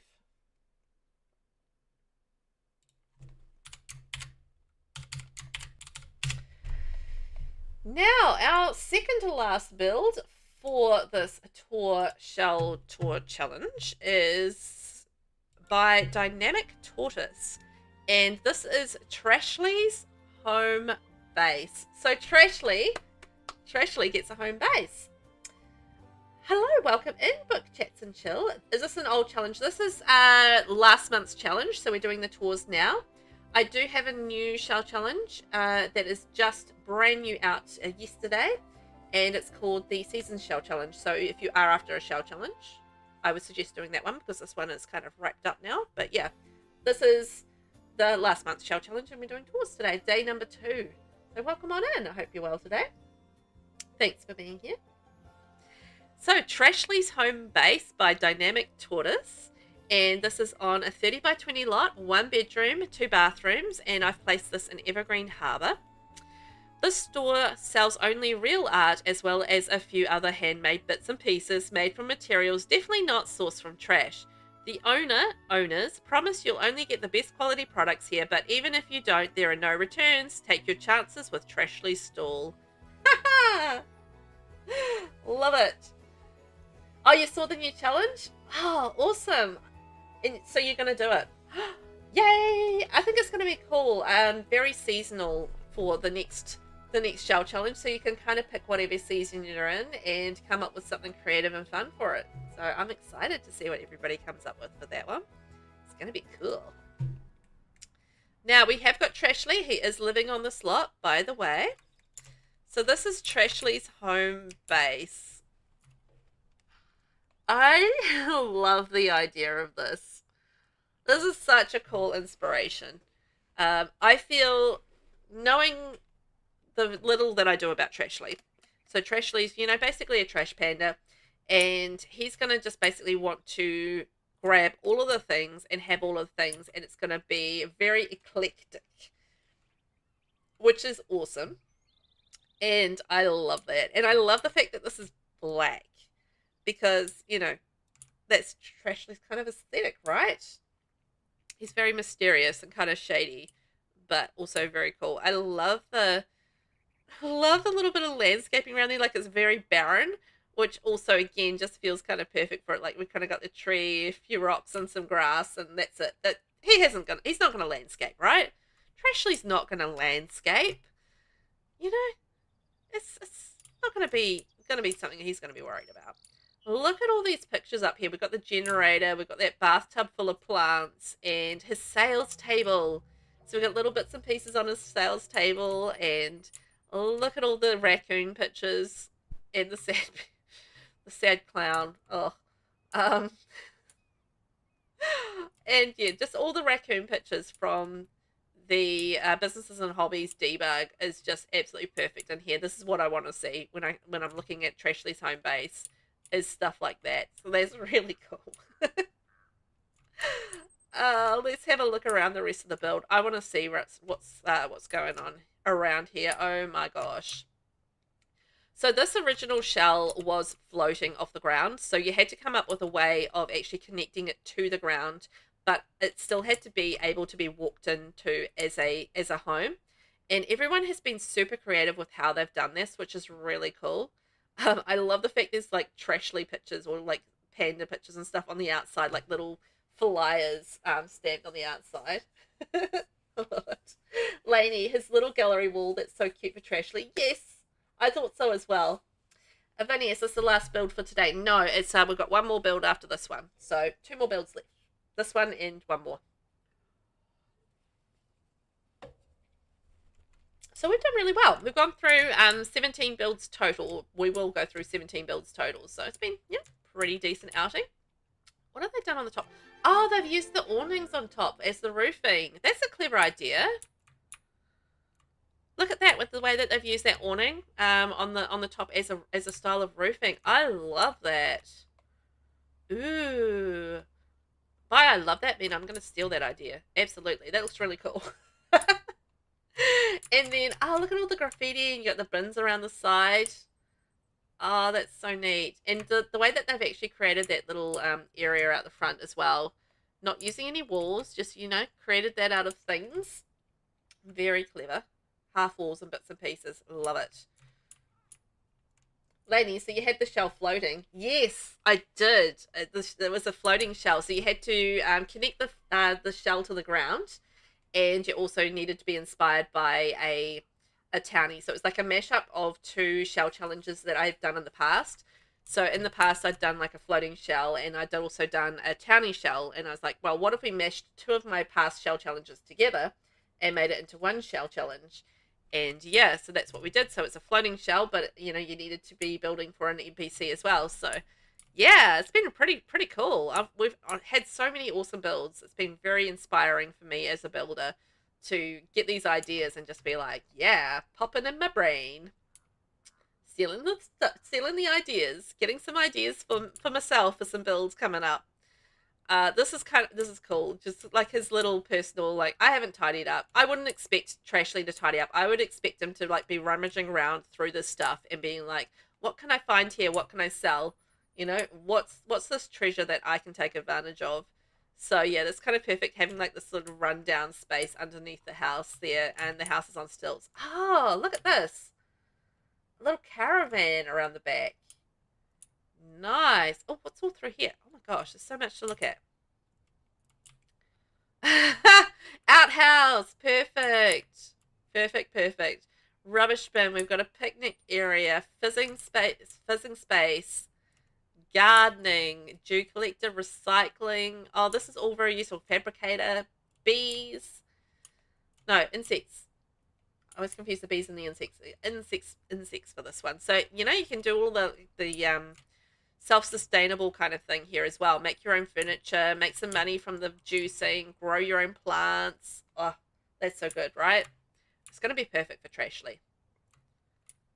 Then coming up here, we've got a little balcony coming up. And everything, all his special treasures are guarded with the barbed wire on the fence, because I feel like this would all be very special treasures for Trashly. Hello there. You're around the wrong door, I think. And how great are those choice of windows? I think that's from the Desert Lux kit, those windows with like the little bars on them.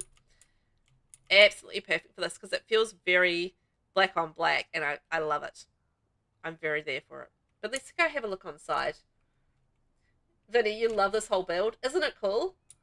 And yeah, it's a very functional backyard space. And I always appreciate that in The Sims, because it's not only looking cool and it's like a cool concept, but it's also functional as a gameplay thing.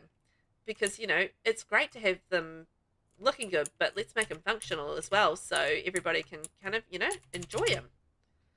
Look at all this. Love it. Like the construction there with the spandrel running across. You know, it's got that sort of industrial vibe. Very industrial vibe. Let's have a look at how Trashly real person lives.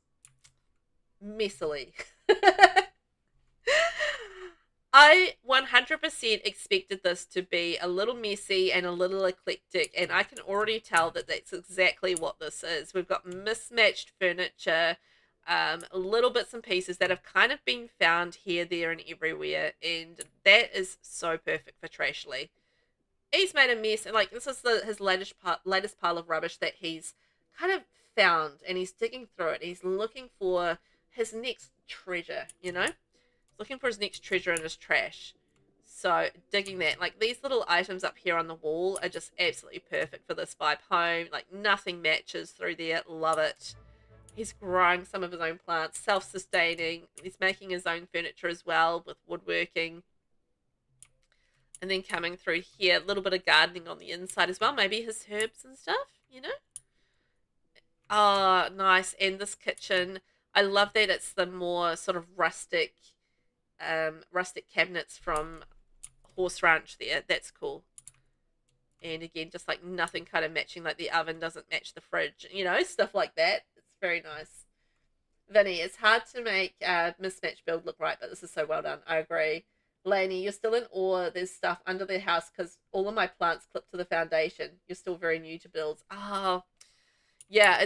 It takes a little bit of finesse and technique to really figure all out those, you know, those little tips and, you know, those little tricks that you do with building to make that sort of stuff work, right? And it's only kind of by doing it that you really get there. But, well, yeah, it's really cool. It's been really well done. I really love how it's been done. It's fantastic, right? You love this wallpaper color too. I agree. I was just looking at that and I was thinking it's perfect kind of wallpaper. It just feels kind of rough and plain, and you know, like it's kind of been like a layer of plaster kind of slapped on the wall, and that's perfect for this build. It's what you want. Dingy, yes, it is. It's dingy. Ooh, okay, we're gonna come back here because there's a ladder going up. Oh, look at that. All right, we'll have to go up that ladder. So that takes us out to, that was the backyard, so we can get down to the backyard from there. So let's have a look. Lainey, right, it works with the vibe. Yes, it does, yeah. Finny nailed it. Dingy. It's just kind of like, yeah. Yeah, that's exactly what it is.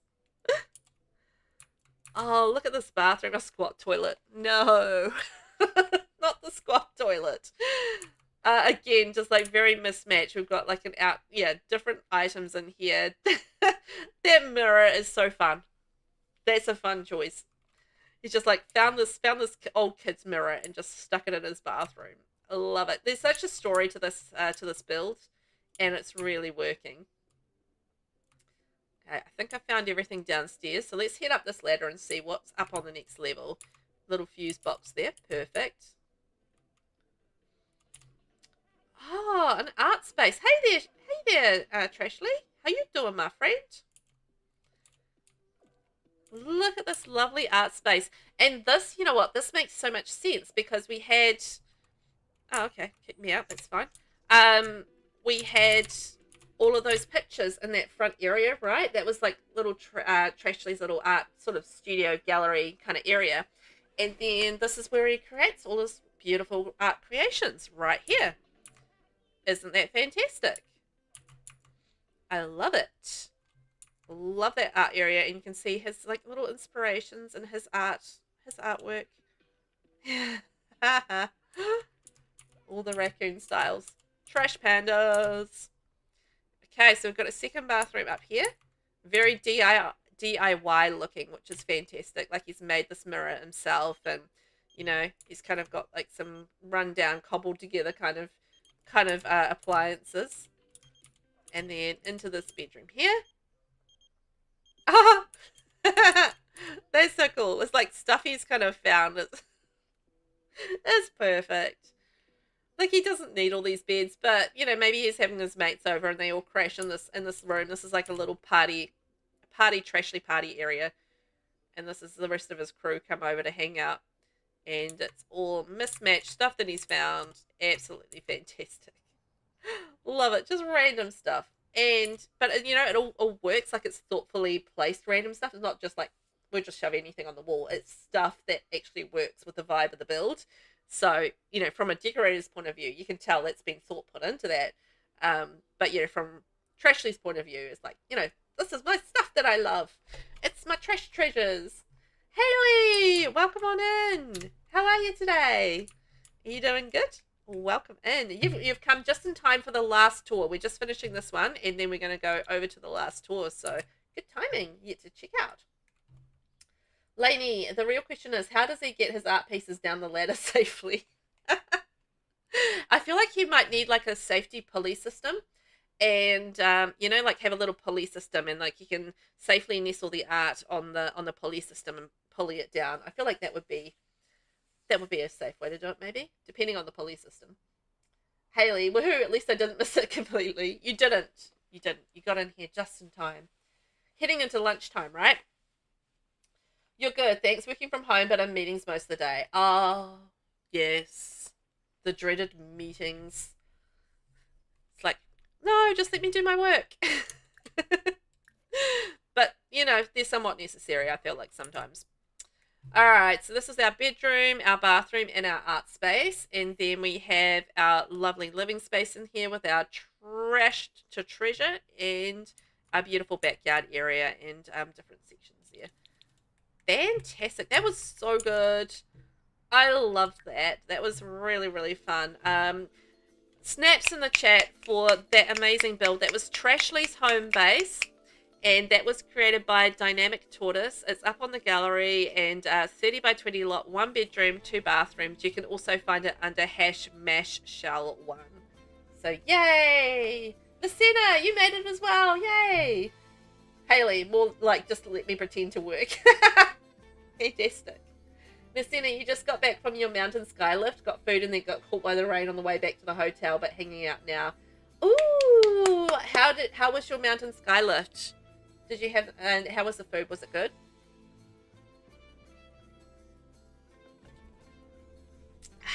Tell me all about it. I want to know. And now we're off and away. Oh, that's a problem. What's happening? What's happening? Why won't it let me go to manage worlds? We can go into build mode, so that's good. Save game and go to manage world. Okay, maybe it was just lagging. It was so fun. You'll send me some pics. Yay! Super pretty. Yeah, well, I mean, if you're up on a mountain, I feel like you're going to have some views.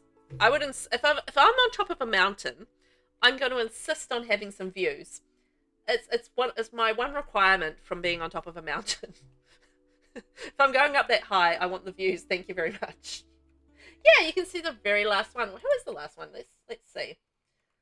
Oh, we're going off to Ravenwood. Whoa-ho. Let's go off to Ravenwood. This one here. It's a sorceress's house. Yee! It's gonna be exciting. A little bit of magic to finish our tours for the mashup shell challenge. We've done really well and seen some amazing builds, like some mind-blowing builds. It's been fantastic. So I'm delighted with how everybody has done. Everyone has done such an amazing job. I'm always humbled by the fact that people put some time and effort into my shells, and just so greatly appreciate it. That, yeah, I get feelings, you know? Dreadful, I know. I get feelings. But it's true, I do. I get feelings. Oh my gosh. 310, 44.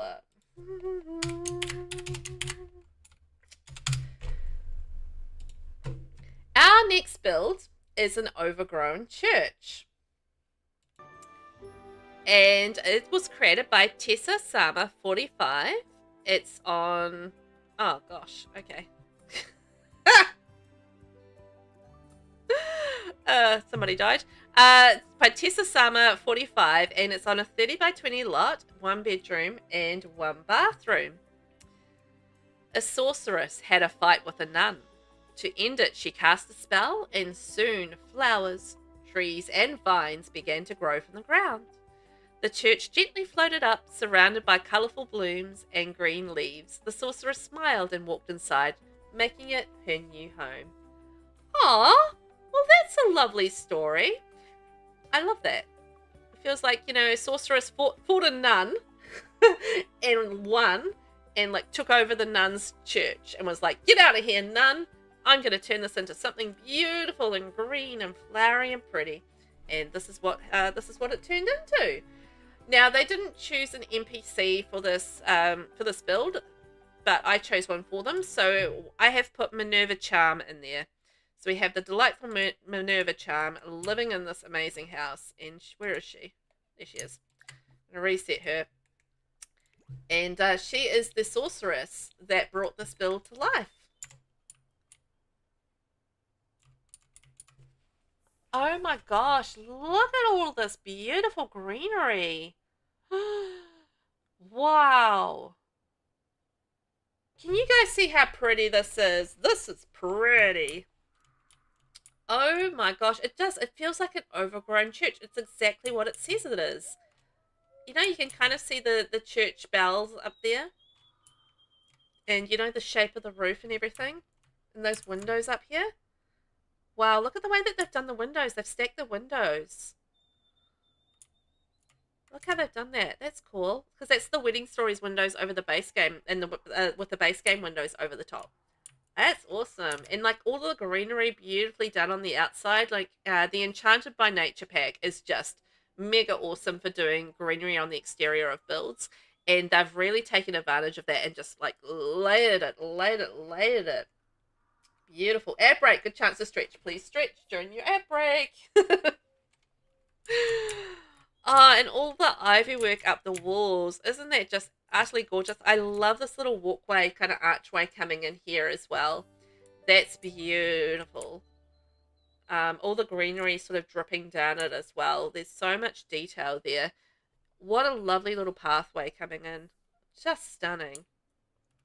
Absolutely gorgeous. And look, like the little lantern down here. Now, I think that was one of the pre-buy items from Enchanted by Nature, that little lantern, but it's been sized up.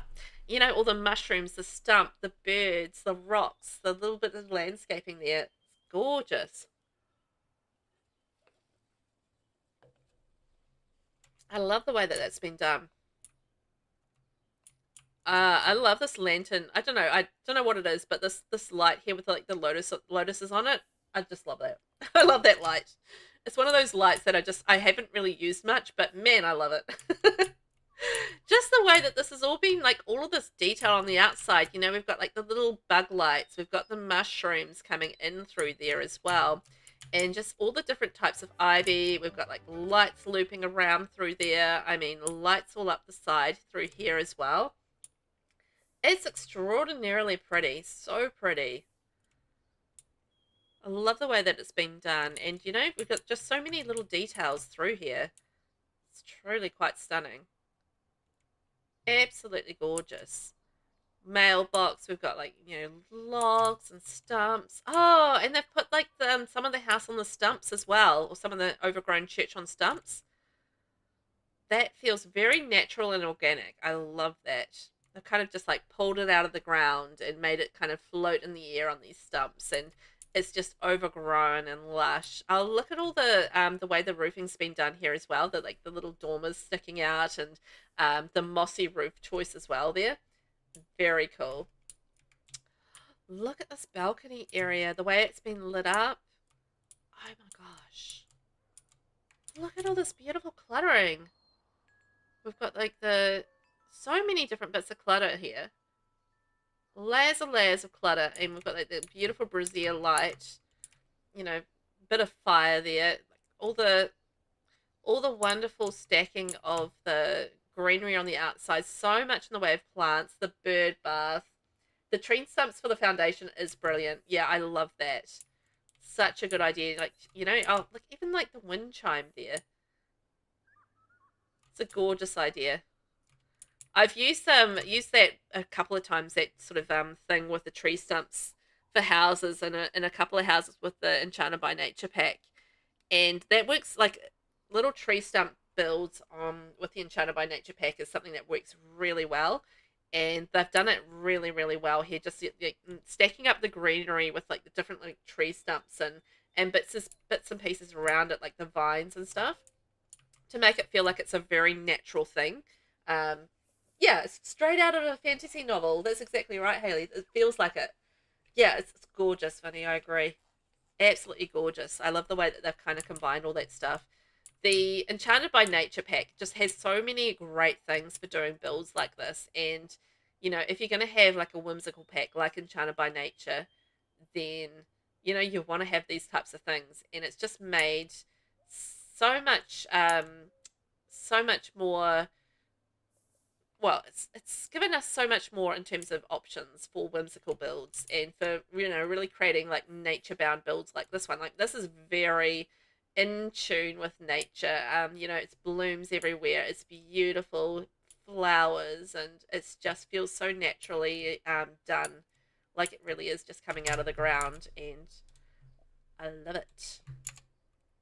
I love it all the way through. There's just like so many cute little features around, like, you know, using this chimney type thing around through the back there, you know, just combining little different things, and like the dormer around this side, the larger dormer, and the lovely roof plants here. And having the roof plants now is fantastic, right?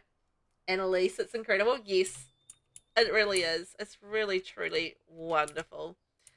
Even using like the curved roof with the plants around the side, and you know, we've been talking about or been looking at how people have dealt with the flippity flaps off the side, and I love the way that they've done that. They've just sort of done it like you know, the walls, and then you've got the glass in between, like it's kind of like protected windows, and then your ivy running up all around it.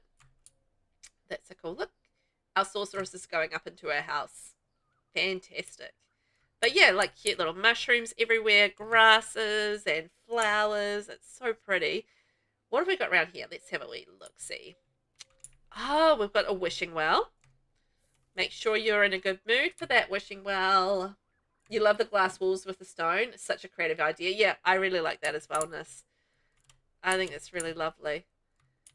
You know what? This iron framed pergola gazebo thing from Riviera Retreat is absolutely perfect here, because it's got, like, you know, it's iron, so it feels like it's going to be something that would last for many years, and also it's got the ivy running over it, which is again just kind of perfect for this area. And I love how that's been turned into this beautiful seating area, slightly raised up, and that bark underneath is kind of perfect. That bark flooring is really cool. And also the little dingly dangly lights. How cute are they in here? Like, look at the cute little dingly dangly lights and how beautiful that is all together.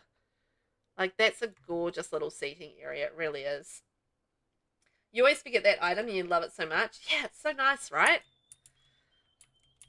I think the tours are sometimes a great way just to remind yourself of some of the build buy items that you forget about. Like, you know, it's there, and you know you love it, but then you forget to use it. And it's like, why do I forget to use that? Because I love it. I love it so much. Oh, like little planters down there. Firewood. I want to see what's underneath the house as well, because it feels like it's a little bit magical. And we have a space for the travel stone. So this is the portal stone we can go to different worlds with. I like how it's like been created into like a little feature. You know, it's got like the stones all running around it, lots of landscaping around it, and it really feels like a little feature in this backyard. Being able to go out here and you got this magic, you know, magic kind of circle. It's what it feels like, right?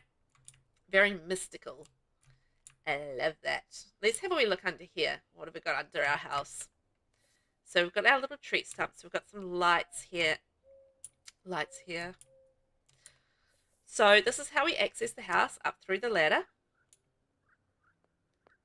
Oh, it just feels like actually really pretty from under here. It's like a little mystical journey through the house. So you can kind of access different points of the house through the bottom of the house. So you can kind of walk underneath it and get around, which is pretty cool. Just going to check if I've missed anything else on the outside, but that's a stunner. There's so many details. I don't even know if I'll be able to find everything, but I mean, look at that landscaping. So many stunning details in the landscaping. It's just absolutely gorgeous, and it really does feel like an overgrown church. Really, truly does. I love how there's kind of a front door up there, but you can't access it. It's like, you know, because it has been raised up off the ground. So, you know, also the clever little details that really make builds like this thing. And just the way that the lighting's kind of been done, and the like little archway, pergola coming in. I'm just going to dart through the ivy in the wall. Not supposed to, but I'm going to do it anyway. And let's head up our ladder and see what's on the inside.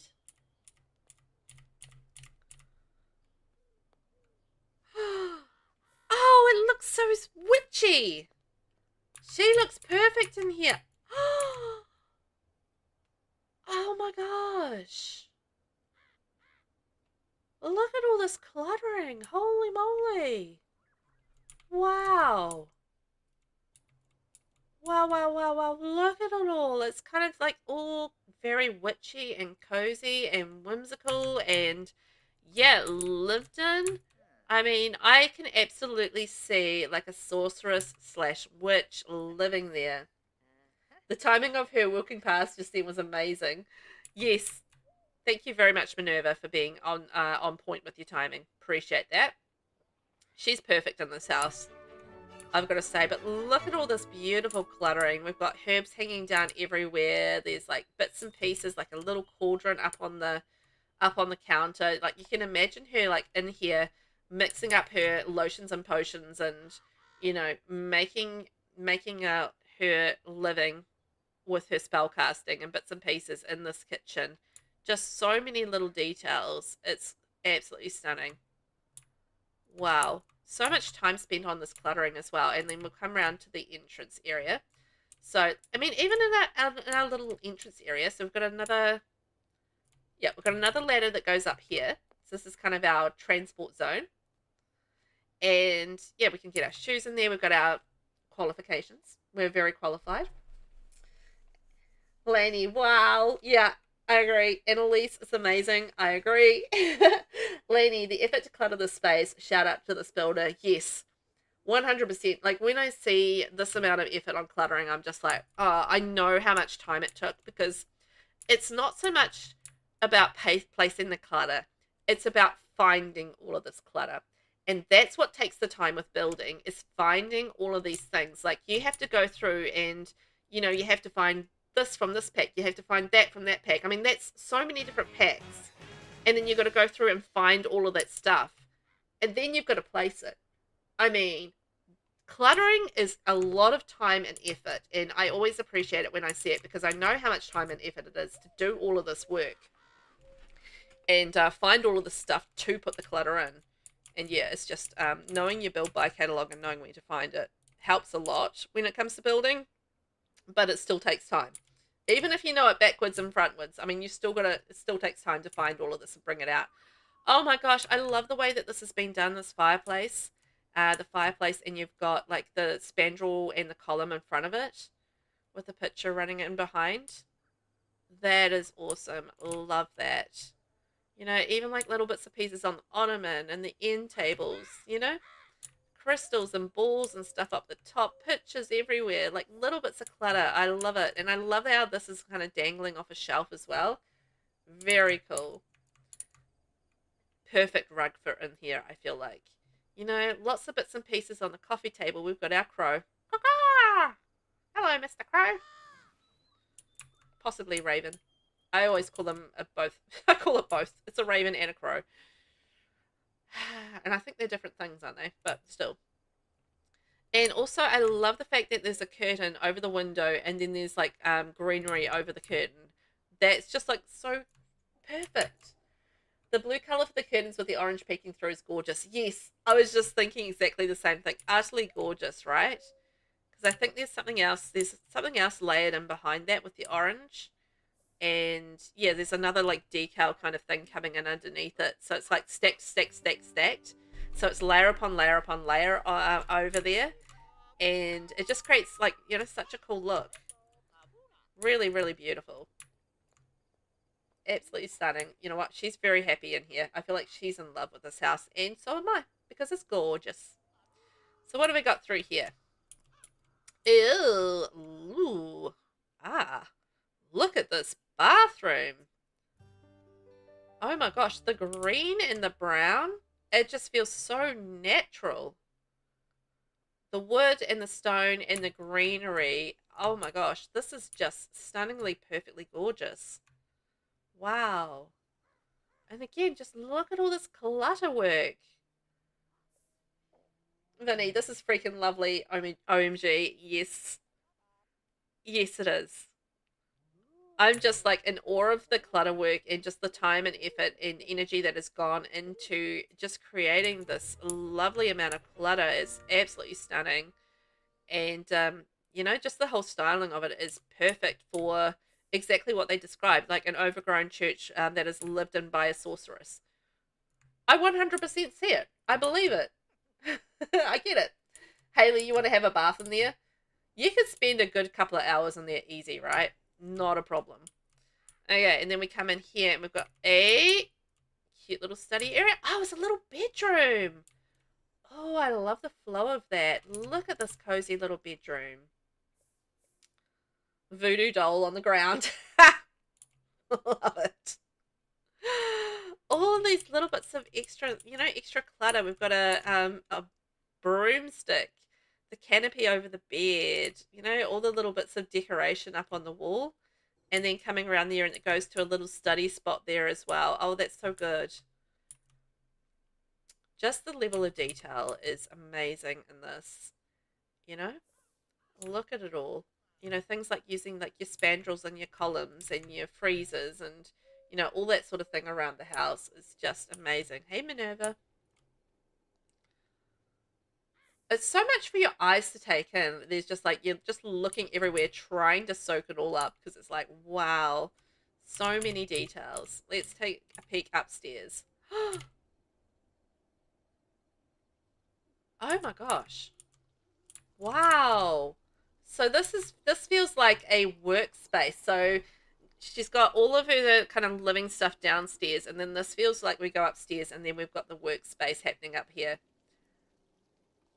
Wow. So much detailed plants, clutter. Oh my gosh. Look at this. This almost feels like this feels like almost like the church section where you would come in and like this is kind of like your seating area and then this is maybe like the altar area. You know, it's kind of still got that vibe about it. Can you guys sort of see that? Like, you know, it's almost like a churchiness in the way that it's set up as well. I love the fact that there's a coffin there and it's just used as a plant holder. I think that's awesome. But the plants everywhere, like look at them all. And you know, you're mixing that with decals on the wall. You've got like your knitting hanger, plant hanger there, and you know, the little mushroom shells and the fountain on the wall. There's just so many details there. It's just absolutely incredible. What a build to finish our tours off with, honestly. What a cracker. And all of the like hanging plants and planters and stuff hanging off the ceiling. Isn't that cool? And then you've got that little touch of magic with the Enchanted by Nature chandelier light thing. That's awesome. This honestly feels like a little flower shop area. Thank you, Vinny. And then you got your alchemy section. I love that, a bottle of wine on there. Have a little tipple on the side. The big tapestry in behind, and look at that with the counters and everything through there. What a beautiful space, like utterly beautiful. All of the little details here. I love that there's a plant in the fireplace. Garden. This sorceress absolutely loves her gardens. For sure. So that was going out into a little balcony with all of that. So that kind of spills out into the balcony area, which is pretty stunning. Look! Some random person is taking care of all the plants. Fantastic. I don't know who that is. They don't live here. They've just randomly come to water all the house plants. And I'm there for it. Oh my gosh. So many details. And then this is the little door that goes straight out here. Ah! Don't walk out that door. No, that's not a walking out door. But yes, it looks fantastic there. Even like it's a decorative detail. I think that's really awesome. Absolutely stunning. And then you've got like an exit there so you can kind of go straight out if you want to. You know, I feel like that's almost like a shop area. So if you wanted to kind of access that area directly, you could do. Like this guy here, he's kind of gone straight in the house via this direction, and then you can kind of have like the personal area downstairs. That's what it feels like to me. You could definitely run like a little flower shop or something up here, which is amazing. So, you know, if you wanted to make this your own business, I think you could. Wow. That's amazing. Absolutely stunning. Let's see if I've missed anything. I don't think I have. That was just utterly stunning through and through. Like the clutter work and all of the bits and pieces around the place. Just so much work, so much detail. And oh, I love the way that they did the chimney with the fireplace on it. Just noticing that now. Very cool. And oh, that living space. Mwah! Chef's kiss. It's such a little witchy cottagey thing, and it's just like gorgeous and wow. And all of the details with the landscaping and just everything, the way that it's been put together. There's so much time and effort and beauty in this. Absolutely stunning. Can I get some snaps in chat, please, for that amazing build? That was glorious. I loved it through and through. If you guys want to check that out on the gallery, it's called The Overgrown Church, and it's been created by Tessa Sama 45. 30 by 20 lot, 1 bedroom, 1 bathroom, and I think you could definitely run that as a small business if you wanted to as well, very easily. So yay, that was incredible. What a way to wrap up the MASH shell tours. Stunning, stunning, stunning. Thank you to everyone that took part. You guys are amazing, and I really appreciate that you guys have taken part and spent your time with me and with the building, and I hope you've enjoyed the tours. Just a reminder, I do have a new shell challenge up now on the gallery. It's called the Seasons Shell Challenge. And this build will be inspired by a season. So that's your inspiration for this shell. So you need to turn it into something that represents a season. You can also do an extra difficulty challenge with this one where you go limited packs. So three packs plus base game if you want to take on the extra difficulty challenge. It's optional. It is not a must-do. So you can do whatever you like as far as packs go. But if you want to go extra difficulty, I'll make a note of it during our next tours. And that is due on the 19th of October. So you've got a month to work that one out. Hi, Jason. How are you? Welcome in. We're just wrapping up, but nice to see you. I'm glad I can say hi. But yeah, thank you very much, everyone, for that. I'm not going to be streaming tomorrow. I'm taking the day off. Well, I'm not really taking the day off. I need an extra day for content creation because the next 2 weeks will be school holidays for me, for the kids. So I'll be busy with that, but I'll be on a slightly different streaming schedule for the next 2 weeks from here. But I will be back again on Friday and we'll be playing the Very Veggie Challenge. So I hope you guys can enjoy or join me for that so we can have a bit of fun in the Very Veggie Challenge where we are on the potato generation, which should be a lot of fun. Jason, sadly, work is taking all your time. Oh, Jason, that is sad. It's very sad. R.I.P. having a life. Annalise, is it school holidays already? Yes, it is. Can you believe it? So this is the last week this week and then 2 weeks of school holidays. So I am, trying to get as much stuff as I can done before the school holidays so I can spend some time with the kiddos, which will be good. I love spending time with my kids, so it'll be fun. The thing that I don't love is the fact that they fight all the time. It'll be good. But yes, I'll be back on Friday, and I think that'll be a lot of fun to do some Very Veggie Challenge. But it's been great having you guys here hanging out with me today for Shell Tours. I've had an absolute blast, so I hope you guys have enjoyed it too. And yeah, I am going to head off now, grab some lunch, do all that stuff. Lainey, yes, school holidays for your kiddos as well. Hope your little ones have a great school holidays. Thanks, and I hope yours do as well. I've got a 12-year-old and a 9-year-old, so they're not teeny tiny, but they're young enough, and they do need entertaining. So it's fun. 2 boys, so it's gonna be good time. I'll probably take them out for some adventures. You're welcome. I'm glad you could pop along, and find me for your breakfast. Thank you, guys. I hope you have a fabulous day. I'm not going to raid out today, so I will say goodbye here. Have a fabulous one. I will be back on Friday, so I hope to see you there. And, yeah, have a good one. Bye-bye. You got 15 and 11? Oh, pretty close. Pretty close. Round about that sort of getting to that age, right? Thank you. Enjoy the rest of your day, Lainey, and everybody else. Thank you for being here. Much appreciated.